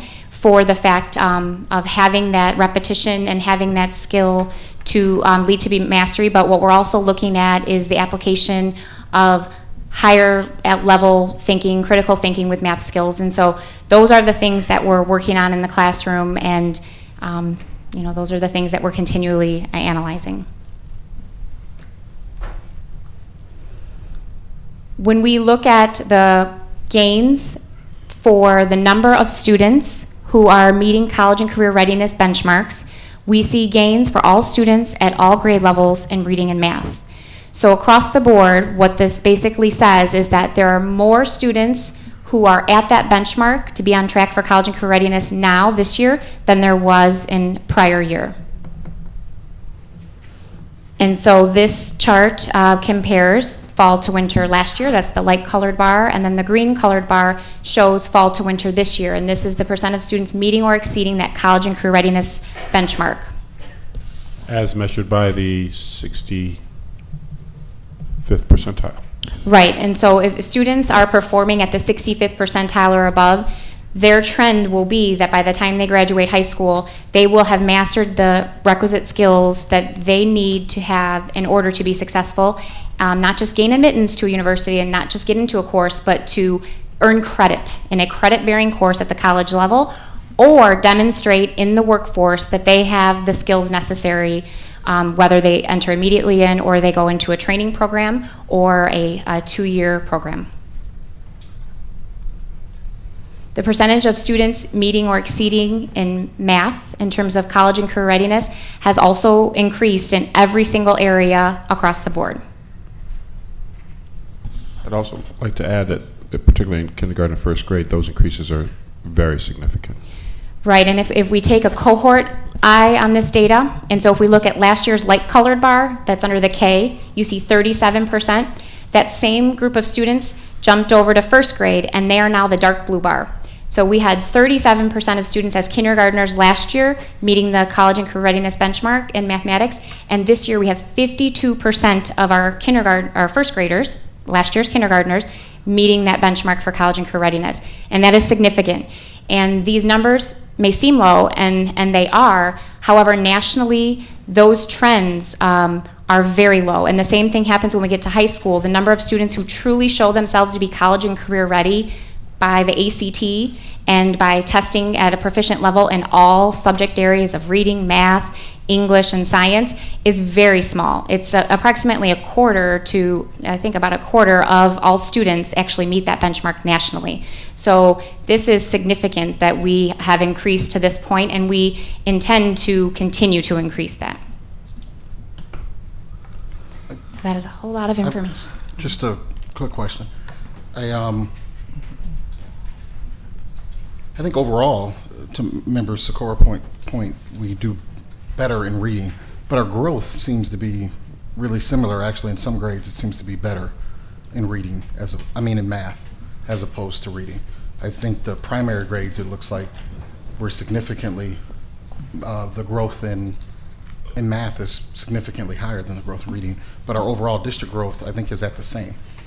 We're 8. I'll have to check that. 8%, I think, is the growth. Now math is at a lower level overall, but I think we went from 24 to 32, and in reading we went from 33 to 41. So Right. it seems like we have some areas where we're actually growing faster in math than we are in reading.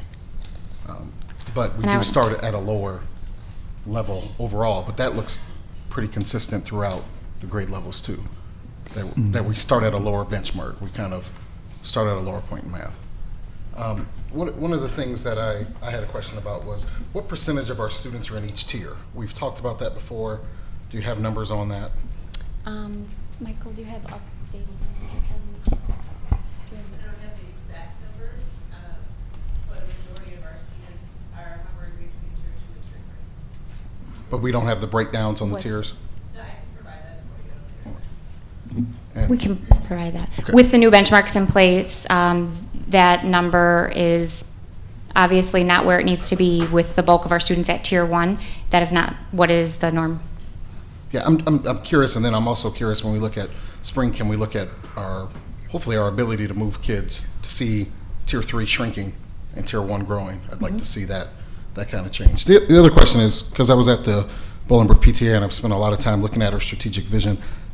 Dr. Mitchell mentioned this a little bit earlier. I wanted to touch on this. At what point do we align this to our strategic vision? And what I mean by that is we're using the 50th percentile to distinguish tier 1. We had a lot of talk about that when we decided to do that, and there was issues, could we support that many kids in tier 2 and tier 3? So as we move along the way to getting all kids to that tier, I think that's one of the steps in moving that way.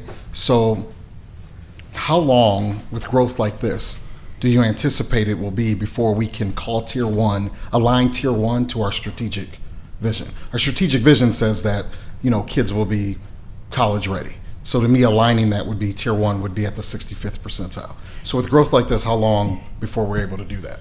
Well, my comment to that would be our benchmark at the 65th percentile, meaning if we say students are in tier 1, that means that by the benefit of what they are receiving in the universal instruction, they should be able to reach that gap. Now, for those students who are not, that's where we need to apply the additional support.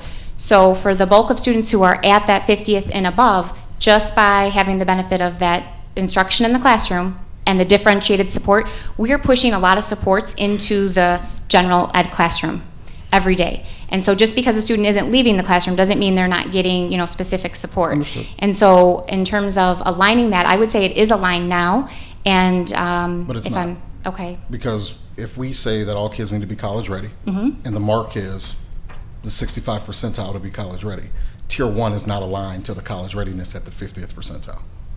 And we had conversations about that, and the reason given was we couldn't provide the supports for that. So my question is, as our goal is to get all kids to that, at some point we should be able to shift have it. enough kids that we could shift tier 1 being to aligning to our strategic vision, which is the 65th percentile, not the 50th percentile. Right, I understand what you're saying.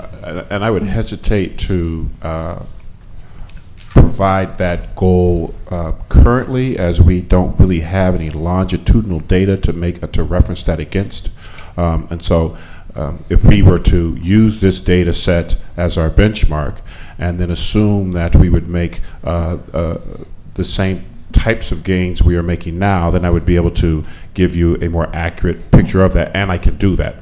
But from a statistical standpoint, we would really need to be looking at 3 years of data, hopefully, to be able to look at our trends to be able to more accurately make a determination as to. Well, if you go back what to that my would first be. question, is what our percentages are in each group. Right. We should be able to just say when we get to this percentage of kids in each of the tiers, we will be able to do that. Right. We should be able to do that without the longitudinal data that you speak of. The- Correct. the- Like once we know, hey, we have this many kids in tier 3, we have this percentage of kids Okay. in tier Current- 2. Sure.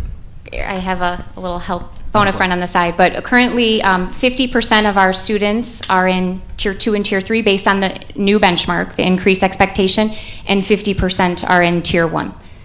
So to answer your question, it's simply that, but do we expect that to shift? Absolutely. Explain again, the large amount of growth in tier 1 is due to what couple of things that you had said throughout Well, the presentation? I think that one of the main reasons is just an increase in the awareness and the use of data.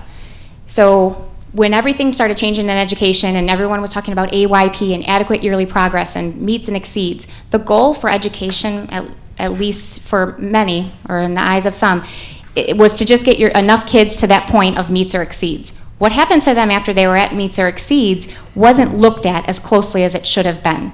So you could have a student who was at meets or exceeds, and maybe they were just stagnating. They weren't growing more. And so we've had that awareness raised in terms of growth.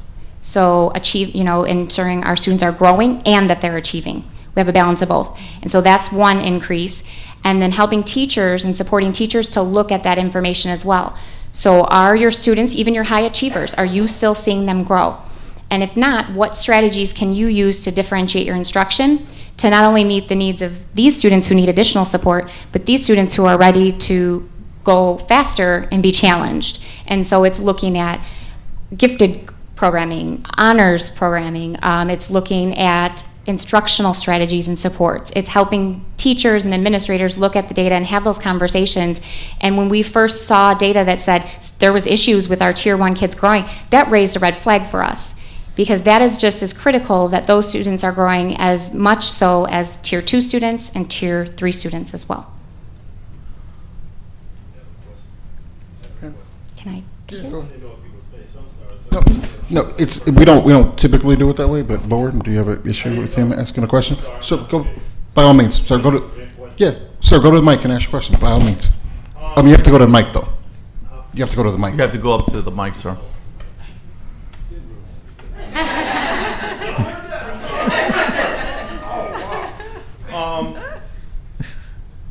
I would like to compliment the teachers and everybody that works, because I think you're making magnificent progress, to be very candid with you.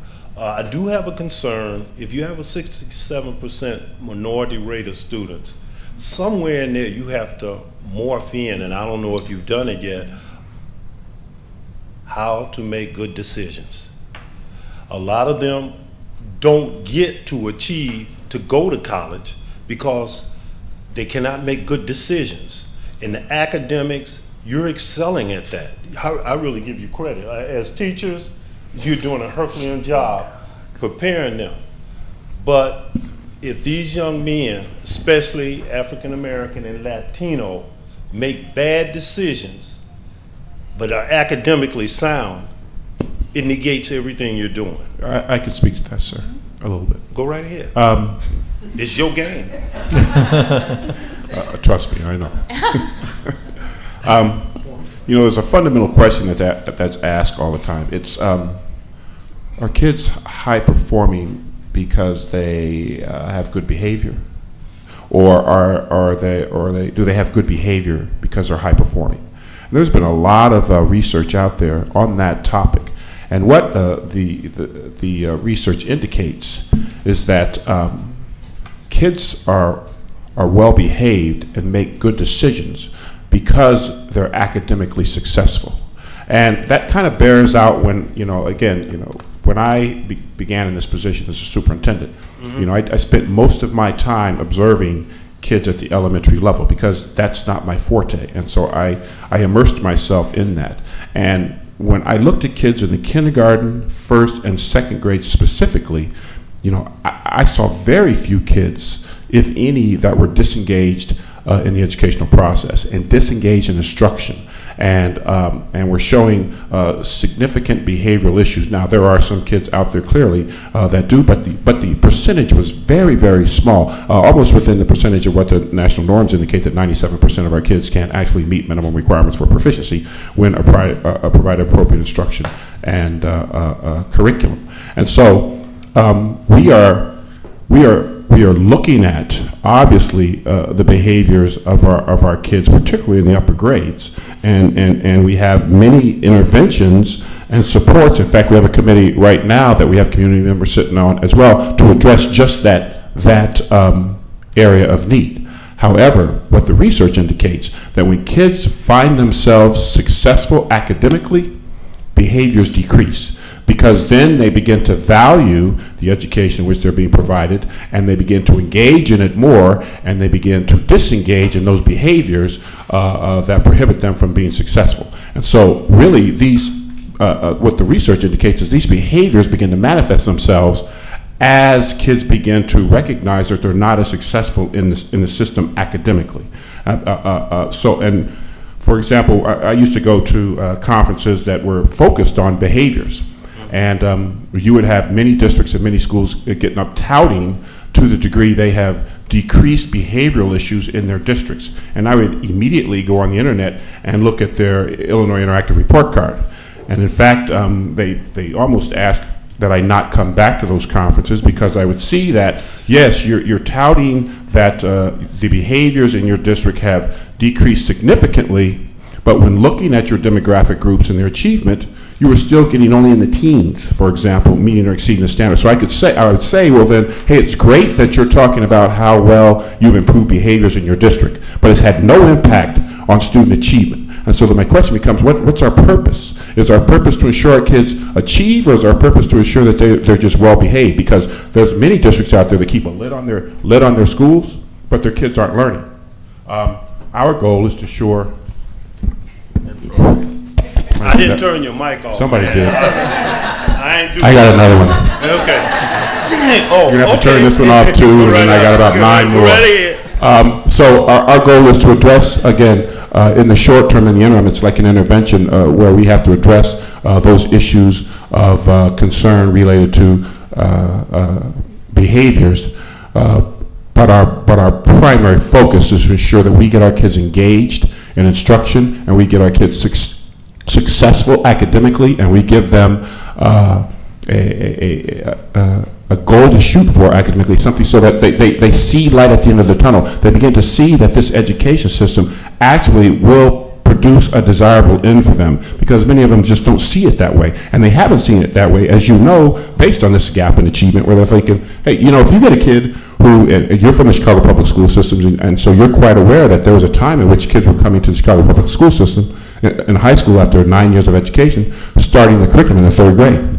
And so you take a kid who's been through 9 years of education, and they're starting high school at the 3rd grade reading and math level, and then we tell that kid we actually care about them. They're not stupid. They know that the fact that they've went through 9 years of education and been pushed through the system and now are being confronted with 3rd grade skills at the high school level would indicate to them that we really don't care about them, so why would they care about us? And then those behaviors increase and increase and increase. So I recognize your point. We are addressing that.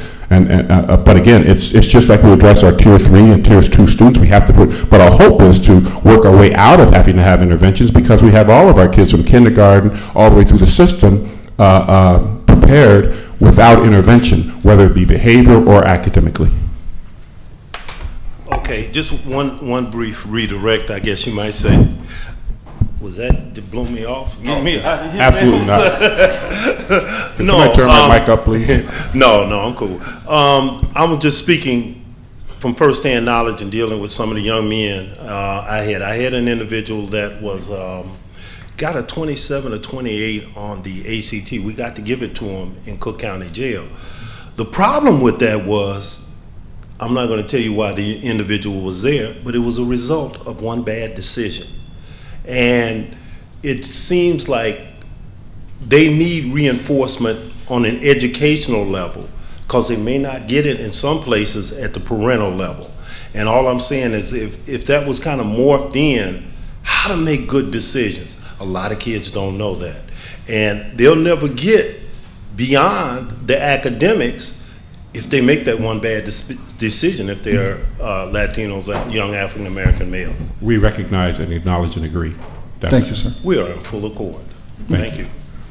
Hey, just for the record, Adam, I think that you got Paula like 4 out of 5 on the growth.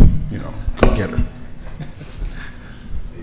You know, I was looking at the reading growth because I was curious from Member Sikora, and it looks like math growth outpaced reading growth in 6 of the 8 grades. So I think we're doing some good stuff in math too. I actually just have a comment about this, because I know when I started on the board a few years ago, I remember sitting down with some of the administration back then, and I asked the question, what are we doing to help our students be college career prepared and be able to move on after they graduate? And it was interesting because the individual's no longer here with us, but it was, well, we're hoping the interventions work. And I've never seen hope as a strategy for anything. It's just not going to work. I think the vision, the plan, and how our teachers have executed this show the results here. And to see this kind of growth, because the fact of the matter is we can actually go in reverse, because we did in a couple of these areas, right? And not reverse, but year over year, we have a couple of negatives. So the numbers are true. This is an end run. We're not cheating or cooking the books. This is real data that came out where we're saying, hey, this is where we saw growth, this is where we didn't see growth, and this is where we need to improve. And I think it's valuable, and I think this is awesome. I think this is great. I'm somewhat disappointed, though, that we weren't at Lukansic and that the community wasn't out there with pitchforks and fire sticks saying, you guys are doing such a wonderful job, we want to congratulate you guys, and be upset about it or be happy about it. That's my only disappointment, because this kind of information, I don't even see anybody from the media out there. Someone needs to report this information. We're moving in the right direction. The vision works. It was appropriate conflict, I will tell you, because I talked to a lot of teachers and they did have some challenges, but they stood up to the plate and they executed the plan, and the results speak for them. And I know there's people out there saying, oh, whatever. You know what? The numbers speak for themselves. They speak for themselves. That's the truth when it comes at the end of the day. And I think that we need to congratulate and commend all of our teachers, all of our building leadership, and the current administration, because we are definitely moving in the right direction. Thank you. Well said. Well said. I did have one last question. Inside the numbers, I'm sure you guys are looking at that there are schools that are really probably inside of this really doing a bang-up job. And I know you put out a general guideline. Are we reviewing their practices and best practices from different schools? Because really this came from that originally. There were schools that were using this method with these co-taught classrooms, and there were schools that weren't. And so are we looking at those best practices and trying to figure out what's happening? Absolutely. I know you don't have all night to be here with me. That's why we stopped at 40-some slides. But we do analyze that data down to the school level and down to the teacher team level and the teacher level, because we want to ensure that those practices that are working and impactful are consistent. And so the co-teaching, addition of co-teachers and using that across the board, and the addition of the reading specialists, that was one example, and we're seeing payoff from that. And so now when we see areas of concern, we're looking at the schools inside of that sample and saying, is this universal? Is everyone having the concern, or are there particular schools? And in some cases, we see that there are particular schools. And so then that's where we use the data to ask more questions and to really try to get to the heart of that. And so we're very well aware of that. If you have specific things, we'd be happy to follow up with you to share with you that detail, that level of detail. Just didn't have a few hours to do it this evening, but I'll be happy to. Sort of coattailing Vice President Gugis, is it possible, or am I asking out of the realm, to get the drill down based on schools to see how each school is performing? Absolutely. Or is that rethinking the box or anything else? Or No, in fact, we have that already completed, because that's part of the administrator's evaluation, and that's one component in the student growth piece. And that is something that our building leaders regularly look at, because they're just as aware. It doesn't take the district knocking on their door and saying, hey, what's going on here? They're already looking at the data with their teacher teams. And our teachers are also very motivated to look at the data, and they do compare, because they want to know, how is this compared to everyone else? How do we stack up? We had a building leadership team meeting, and that's exactly what they wanted to see. How do we compare to the other middle schools in the district? I was hoping that would be the answer, and I would really like to see that information. Absolutely. Thank you. Okay. All right. Okay. Thank you. Thank you.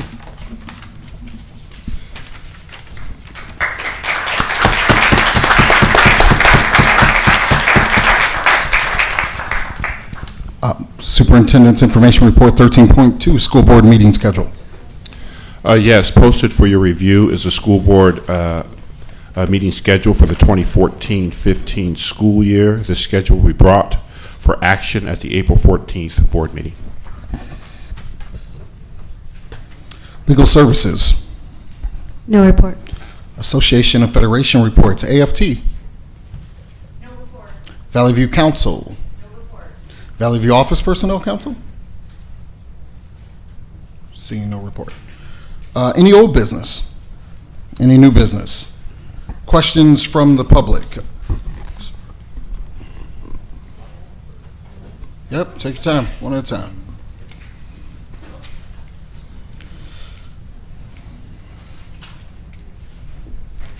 Hi, my name is Colleen Dowdy. I'm a resident of Bolingbrook. I was wondering if you could explain action item 5.7.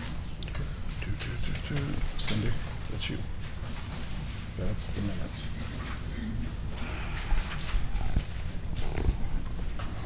That item was the semi-annual review of executive session minutes to determine the need for continued confidential treatment. So it's a lengthy title, but what that means is, according to the Open Meetings Act, the school board must conduct all business in open meeting. However, there are some exceptions that they are able to discuss and confer on in closed session, and there's some very specific exemptions. And as part of that, though, semi-annually, the board must review their closed session minutes to determine whether there is still a need to treat them confidentially. And so that was done, and there was a review of the prior closed session meetings, and some of those were released, and so then those will be available, the way open meetings, the minutes for open meetings are. So the board approved the release, or I don't understand what the board approved specifically. So there is the requirement to review them to see what the content is and determine whether or not the exemption as to why it was permissible to speak about those subjects in closed session. And I'm sorry, so that's already been done. That review's already been done. The review happened today, and they voted on that to release certain ones that no longer require confidential treatment. So then once those are released, once the board approves for those to be released, then they can be posted and available. Until they are released, meaning determined that they no longer need to be treated confidentially, they are still confidential and then not subject to examination by anybody, really. Right, other so than the board those members. have been approved to be released, the ones that were reviewed during the closed session then? Correct. Correct. So when will they be released? Meaning, when will they be available for Right. review? Right, so are they going to, released means, what does released mean, I guess? Released means that they will be able to be accessed by the public now. So they'll be on the So website? They will be posted on the website. There's not a specific time frame within which you need to post it to the website, but there's no reason to delay that. Once they're no longer confidential, they can be posted whenever it's just administratively feasible to do so. Right, and what time frame did those that were reviewed and approved for release cover? I believe from 2008 to the fairly present. There were some in 2008. I got it. It's Okay. coming up. So I guess, 2008 through 10. so we have not been doing this semi-annually then? This is not No. something that we've practiced in the past? It had been done, but I think, as you might have recalled, and I don't know if people were paying attention, one of the issues that happened before was that minutes had been approved, but somehow they did not get saved. And so, although there had been board action to approve certain minutes, not necessarily to release them, but to approve them, they had to be recreated so that there were minutes available. And then once the minutes were approved, then there was a review to determine whether or not they needed to remain confidential. Some of these didn't go solidly through. I think 2008 there was only one. Yeah. There was one from 2008 that had not yet already been released. There were a few from 2009. So there have been some already during that time period that that are no longer deemed confidential and have already been released. But so now they're every 6 months those will be reviewed to determine whether the ones that have not yet already been released now can be. So the ones that have been released, like previously, if I wanted to go search those, they would just be on board docs?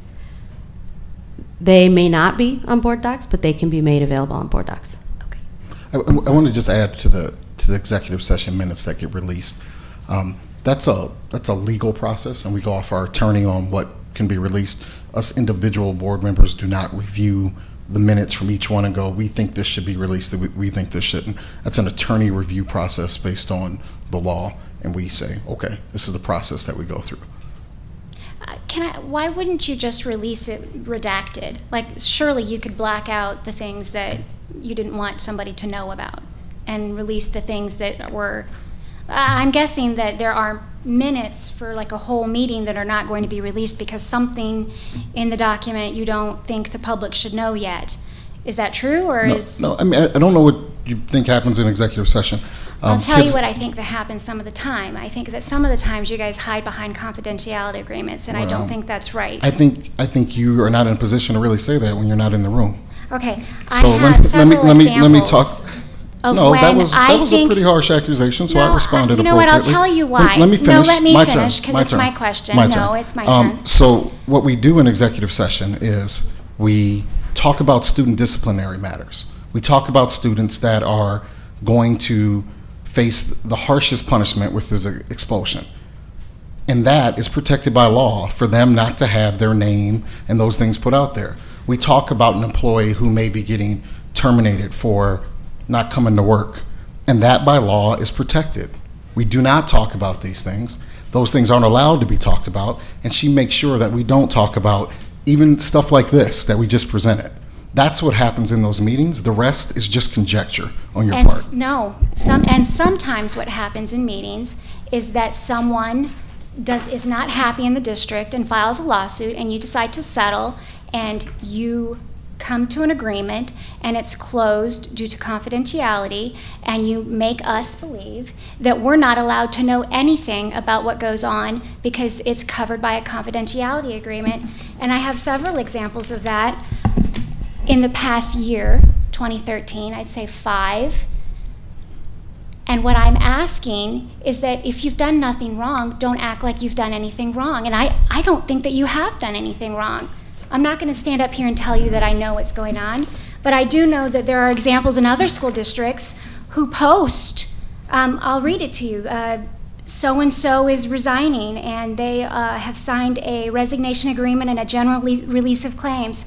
We're going to pay them $30,000 as severance pay, and we're going to give them letters of reference. They're going to sign a mutual non-disparagement clause and a general release of claims. This was posted to the general public. I'm asking you, as a Board of Education, that you don't need to do this under a confidentiality clause, that I shouldn't have to do a FOIA and get information that by right we have the right to know. I don't care necessarily why they left or the gritty details of what went on between your disagreement, their disagreement, whoever's disagreement. What I'm asking for is that when you make a decision and we have the right to know, we shouldn't have to FOIA it. It should be public information, and we shouldn't feel like you're lying to us. That's just my opinion, and that is what I wanted to say. So Cindy, can you address that information that she just shared that's posted on other websites? Well, I'm not familiar with other school districts' websites that you may be referring to.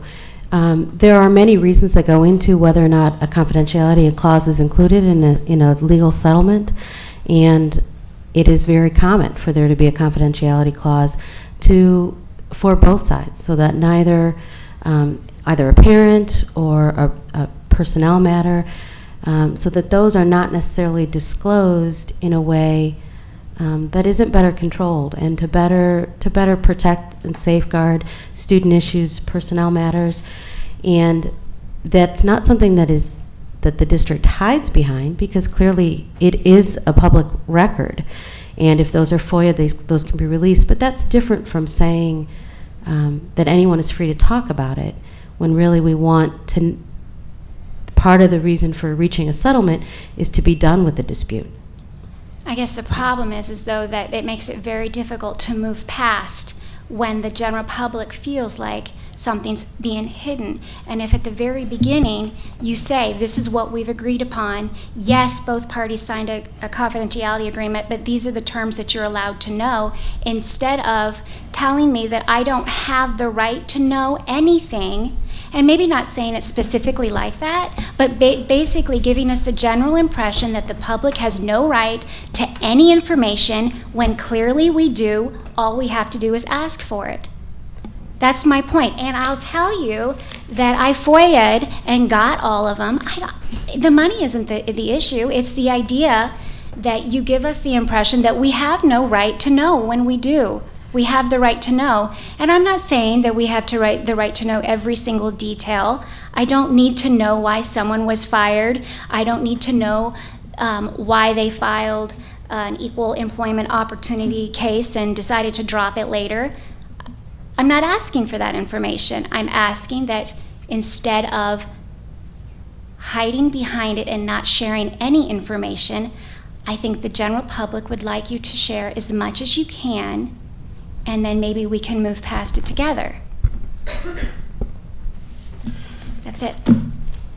I'd just like to I'd like to address a couple of the choice of words, and I'll only speak on behalf of my time on the board since May.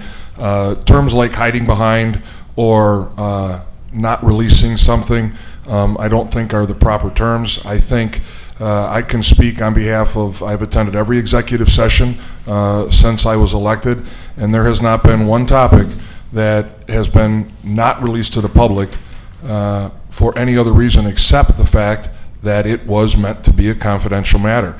If some of those terms or some of those issues are brought out by other people that do not sit in that meeting, that's on them. That's not on us. And I understand that perception could be reality, but I challenge anybody, all you got to do is ask. And if it can be released, it will be released. And there's no hidden agenda. And if that's the perception, I can appreciate that, but it's the wrong perception, at least since May. And I would be more than happy to talk to anybody at great length after the meeting about that. Any other questions from the public? Hi, I'm Janet Ederle. I'm from Bolingbrook. One of the questions I had was about the data presented. Where's the high school information? Is it in the extended version that you said you stopped at 40 slides? Because part of the problem is that you have made terrific gains at the grade school level, but 90-10 has been in effect for several years, and there have been the retake policy we're in our 7th year at the high school. Yes, because my daughter started there as a freshman at Bolingbrook. And there should be ample data to show whether those gains can persist at the high school level, or do they just lose it all when they get to where it's even more demanding? No, not at all. And actually, it's setting them up for that high school level. The reason that high school was not presented this evening is because high school grades 9 and 10 take the map, but they do not take the winter map assessment. They take the spring. So when we do the fall to spring analysis, you will see 9th and 10th grade in there. And when we do, because there's several reports that we bring to the board, so if there's specific information you'd like from previous reports, I'd be happy to share that with you. But in the spring, and then once we get our PSAE data, and when we look at our plan data, our Explorer data, all of that data, we do present that and make that public. And we do see positive trends in many areas for high schools, yet we still know that there's areas to work on. So it was not excluded here intentionally. It's just because we don't have a winter data point for MAP for our students. So we are looking at our high school data as well.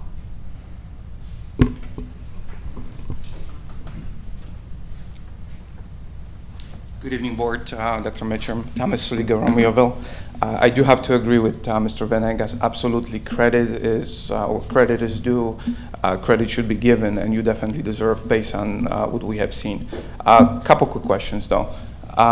One chart, on almost every chart, the one thing that really stands out was K as well as first grade. Mm-hmm. And please tell me there is a little bit more to this than just adding this to making this full day. It has to be something more than that. Absolutely. It's a lot more than that. The teachers are just able to do a lot more because they have more time to do it with the students. So it's been an increase in expectation. So for example, previously there was not a fall expectation for a reading level that was standard across the board. That has been added and is in place. So there's a leveled expectation for students in terms of F&P, which is a Fontes and Pinnell assessment that our students take. So the increase in expectation for curriculum that happened everywhere else happened in kindergarten as well. And so that's one factor. So the more time, that's great, but it's what are we doing with that time? And then the supports that we're given to our youngest learners, right away, we're making more informed decisions. So if we are identifying gaps at the earliest point we possibly can and intervening right then and there with additional support. So the quicker we close those gaps, they won't persist and then get built upon and compound basically as the students get older. So there's a lot more going on. It's just that we have a lot more time to address those areas. Great. Mm-hmm. We're comparing ourselves to previous year. How do we look with against other districts? Do we look at that yet? Those gains, are everybody else is making those gains, or this is just us? I might ask Michael Ocasio or Kelly to speak to that, but I can tell you that compared nationally, a lot of the areas that we are seeing gains, that is not common. That is not common, and that is outside the norm, especially if you reference the number of students or the percentage of students making 1.5, so more than typical growth. That is outside of the norm. Kelly, do you want to make a comment to how we compare? We definitely keep that as a frame of reference because our own data is only our own data. Thank you for asking that question. As Mrs. Kinder suggested, all of our level of comparison is based on the national norms. And when we speak with Northwest Evaluation Association, who's the parenting organization to the MAP assessment, we have been noted in that our performance is that above other districts who also utilize that assessment. And so in many areas, not all, but in many areas, we are performing outside of the norm and greater to our favor than the other districts that also administer that same level of assessment. One thing I think that is very important to realize, though, through that level of conversation is that heightened awareness to college and career readiness and the shifts that have come from Dr. Mitchum's leadership, as well as all of the other directors and building leaders, and ensuring that that level of accountability is in place and students are performing. Outside of that, I'm not sure that we would have that same level of growth that we have been experiencing. And the final thing, I do want to echo Member Sikora. As a parent of two kids in high school, it is so much easier for me to help them with reading. When it comes to math, obviously the gains are there, but not as much as I'm sure you would like to see. And me as a parent, it's harder for me to help them because it's been a while since I had algebra. So we need to really look into ways to before and after school help with math, and maybe with everything that's online, show us directions. Where can we go to really get the instructions so whatever they did review in school, they can continue at home. We have developed the parent resources and access a great deal for our elementary curriculum, and that is an area that we're looking to improve for middle and high school as well. In terms of the homework piece or the things that go on at home, that's one area that we would love to have that support, but we don't know for certain that we will always have that. And so we really focus the bulk of our efforts on the time when we have our students and they are with us and doing the best possible job that we can with them during that time, because the home support may or may not be there for our students. And so we know that that's kind of like the icing on the cake. And so we would like to support parents in that effort, and we know that we need to improve in that area, and we will seek ways to do that. It's just been an evolution. And so our K-5 team has done a great job providing parent resources that align right along with the instruction that's taking place, and that's available online for parents, so you can just easily click and go there. And I know for middle and high, it's not quite so easy and right there, so that if we are given the chance, we would like to continue to improve in that area as well. Appreciate it. Thank you. I wanted to make one comment to this question and the question that was raised previously. When we look at achievement and we look at state averages and national averages, in many cases we are below those averages, so if we look at ACT or high school. But where we are outshining is the amount of growth that we're seeing. So if we look at ACT from 2011-12 to the prior year, our students quadrupled the average state growth over the last 3 years and matched or outperformed the national growth in college and career readiness.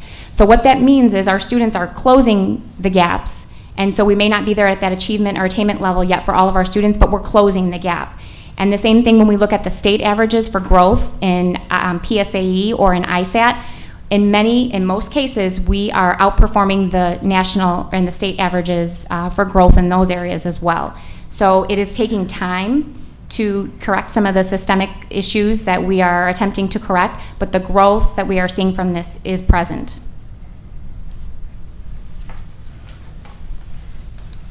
Diane Duncan from Bolingbrook, members of the school board, members of the Valley View School District, and members of the community. As a board member of the Valley View Educational Enrichment Foundation, this past Friday we celebrated our 20th annual dinner and auction, and it was very successful thanks to all of you and all your support and everything. So I would just like to say thank you, and we look forward to providing more grants in the future years to come. So thank you. Thank you.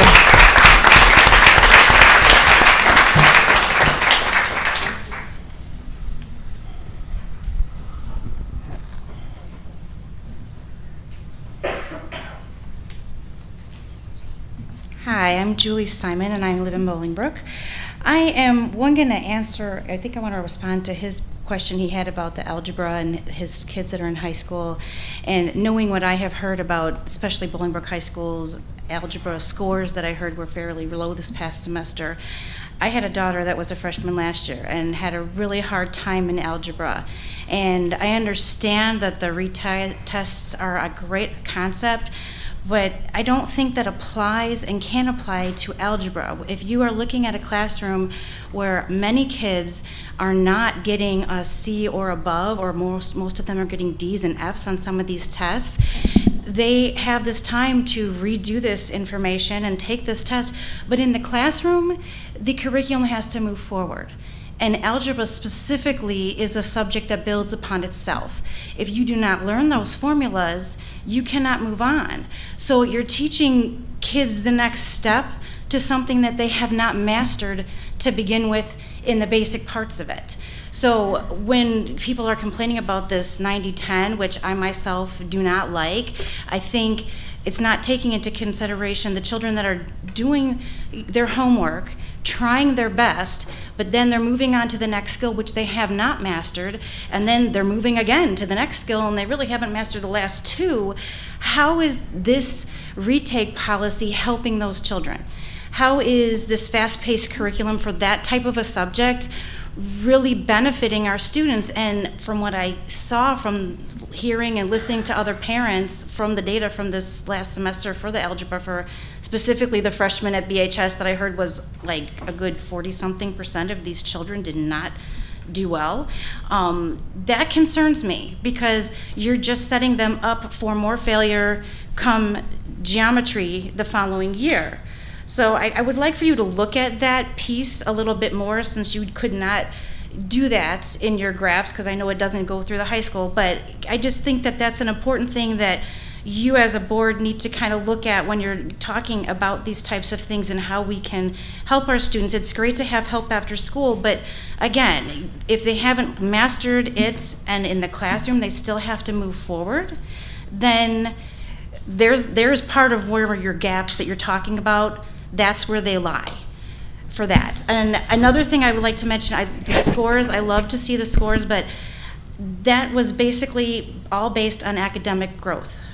And from what I am seeing as a parent who has a child with special needs who is in the grammar school, so these grades do apply to him, what I'm noticing is he's doing good on his scores, but social emotionally, he's having a really hard time because we have cut so many aides in the district.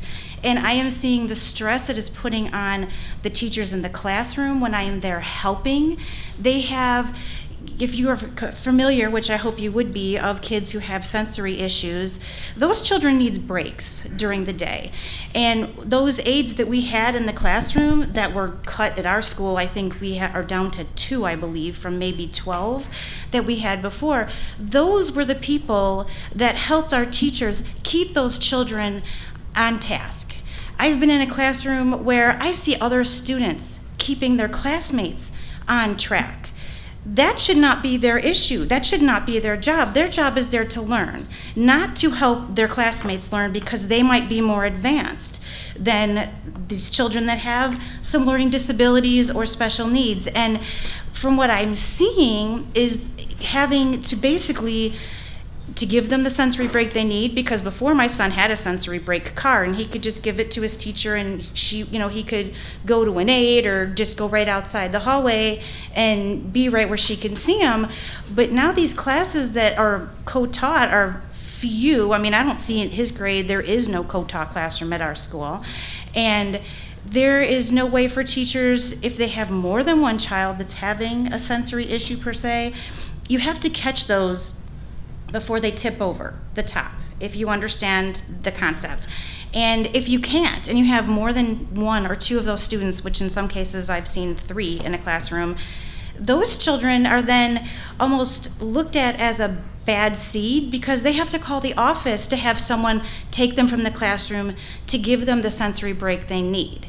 So what I would like to see in your testing is a way, I don't know how you could possibly do it, but is a way for you to see where that social emotional piece is being nurtured without having these aids in the classroom. I would love to see what the results from these tests would have been had we not had such a huge cut in the aids in our classroom. And I think too, for you as those that are voting on these type of decisions, I think it's a good idea, if you don't, to go into the classrooms. Take a day, one of you, and go into a school. Walk around, be in the classrooms, see what the teachers are dealing with when it comes to those kind of needs. Because your mission statement goes towards not just the academic, but the social emotional needs. And I have this fear that children that have special needs are overlooked, that they can achieve. And I will tell you, my daughter also has special needs, and she's not on the spectrum, but she is a child that has a vision and a hearing issue. And that child has adapted and overcome because I have her constantly advocating for herself. And I've taught her that early on, and I've taught her coping skills. That's what the aids in the classroom help for our kids K through 5. They are there to teach our children how to learn despite some of their disabilities, teaching them coping skills that last them through their whole college, their school academic years. These are the kids that I feel sometimes fall into those gaps because their issues don't seem like a big thing to you, but as a person, of a parent of a child that has these issues, he can hold it together all great at home, at school, and when he comes home, it's like the volcano has erupted. And then I have an hour to spend with him making sure he's bouncing on a bouncy ball or something, just to calm him down from the anxiety that has built up in him all day because he knows he doesn't want to be a bad boy. And I think that is something you're not looking at, and I wish you would. Thank you for your comments. What I hear your concern, and I share your concern, is looking at that comprehensive support and growth and ensuring that our students, not just academically, are succeeding. Erica, if you want to offer a couple comments specific to the sensory integration and the supports that are there. We are aware of that, and we're aware of the social emotional learning piece as well. This report was very detailed on academics, but we also have a lot of work going on in the district to ensure that the supports are comprehensive and well-rounded as well, because you can't have one without the other. In the same way that we talked about academics and we analyze based upon how students are doing from one year to the next or one grade level to the next, we're analyzing that same social emotional data in another way. In partnership with data and assessment and our technology department, we are developing a system where we are able to import our social emotional supports. So in the same way that we've talked about interventions with reading specialists or reading interventions, we offer students who need interventions in coping strategies, sensory supports, on-task behavior, peer relationships, conflict resolution, anger management. And so if you think of this as a triangle, we've talked about the academic side tonight. We have a comprehensive intervention system that deals with social emotional, all the way from kindergarten or even our early childhood, all the way through 12th grade. At the same time, we monitor not only how those students are doing academically, but we also look to see if we're intervening early. So I know one gentleman came to the board today and talked a little bit about college and career readiness. We're looking at if a student is frequently, let's say, tardy, what support or intervention or counseling or social skills group can we intervene before it becomes a significant behavior that may lead to suspension or expulsion or somewhere down that road. In regards to looking at elementary and supports that we've put in place, once again, we've worked with our psychologists, our social workers, our occupational therapists who do specialize. We have a number of occupational therapists who are certified in sensory integration. They have provided supports to our teachers as well as helped us make sure that we are developing building comprehensive plans. And we've contracted with outside co-teaching experts to make sure those sensory supports and those social emotional supports are still available within the classroom. Are there areas that we definitely still need to problem solve for individual students? Absolutely. So I'm happy to meet with anybody in case we need to look at the individual students' needs, but we are also making sure that we have a comprehensive system. And the way that we track that data is yes, are the students succeeding academically, but are we also seeing those gains in social emotional curriculums through different data analysis, through our referral analysis, through our social emotional goals, as well as we do have a K through 12 social emotional learning curriculum committee. Thank you. Any other questions? Announcements from the board. Just a couple. First, Diane sort of stole the thunder because as I can sure that a lot of us want to, but the Valley View Enrichment Dinner Friday night was, I think this was my 9th in a row, and it just was an amazing night, amazing prizes, and a lot of good work was done to make the recognition possible, and I am not the expert at talking about that. The lady sitting to my left is probably much more, but I just wanted to commend Mike Lawler and the entire staff and the entire board for a fabulous night. And lastly, over the last several weeks, I've had a chance to attend a lot of plays throughout the district, and to see, many of you know me as the sports guy in town, to see the talent that we have at all our schools in the plays is, if you haven't been to one, it's your loss. And just to echo the one that I saw this last weekend at Bolingbrook High School, I swear I was downtown at a play. And I mean, the talent that exudes from these young men and women is amazing. And there's a lot of people that get recognized at our board meetings, a lot of groups, a lot of successful people, and there's a lot that have not been recognized and probably should be recognized. And I implore you, if you are a member of some booster, if you're a member of some group, talk with your principal, your assistant principal. If there's recognition, they know how to get it, because they all deserve that recognition here every other Monday night. So, but specifically that Joseph and the Amazing Technicolor Dreamcoat, I saw that in Chicago years and years ago with Donnie Osmond, with my wife, and that sort of dated me, I guess, a little bit. But I will tell you, the talent that I saw on Saturday was second to none, so they should be complimented. So Diane, please pass that on to those people, would you please? Thank you. April 1st, next Tuesday at 3 p.m., we have our first fans meeting, as we are convening that program more from a district level. And all are invited to come and be a part of that here at the Ad Center, 3 p.m., April 1st. I want to we talked a lot about the Bolingbrook musical, was great, but so was the Romeoville. Godspell was outstanding, and I want to give those kids at Romeoville High School that shout out, because sometimes they get a little overshadowed, but Godspell was really good, and those kids did a really great job. A personal comment is I want to thank all the parents that came out and community members that spoke tonight, with the exception of Ms. Dowdy. Ms. Dowdy, our website will not be TMZ or National Enquirer. We'll leave that for your blog. If you want that information, you FOIA it and you get it, and you can post it. Our website's for people that want to know about our school district and want to help their kids learn. Any announcements from the administration? I have one. I'd like to remind the community to please take the 5 Essential Survey. It is available on our webpage at vvsd.org. You can click that and provide data for your principal and school, and that is information that is important to us, and we encourage you to take the time to please take that survey. And students in grades 6-12 will be taking it, as well as staff. Thank you. Any other announcements? Motion to adjourn the meeting. So moved. Second. Roll call vote. All those in favor say aye. Aye. Aye. Opposed? Seeing none, this meeting is adjourned.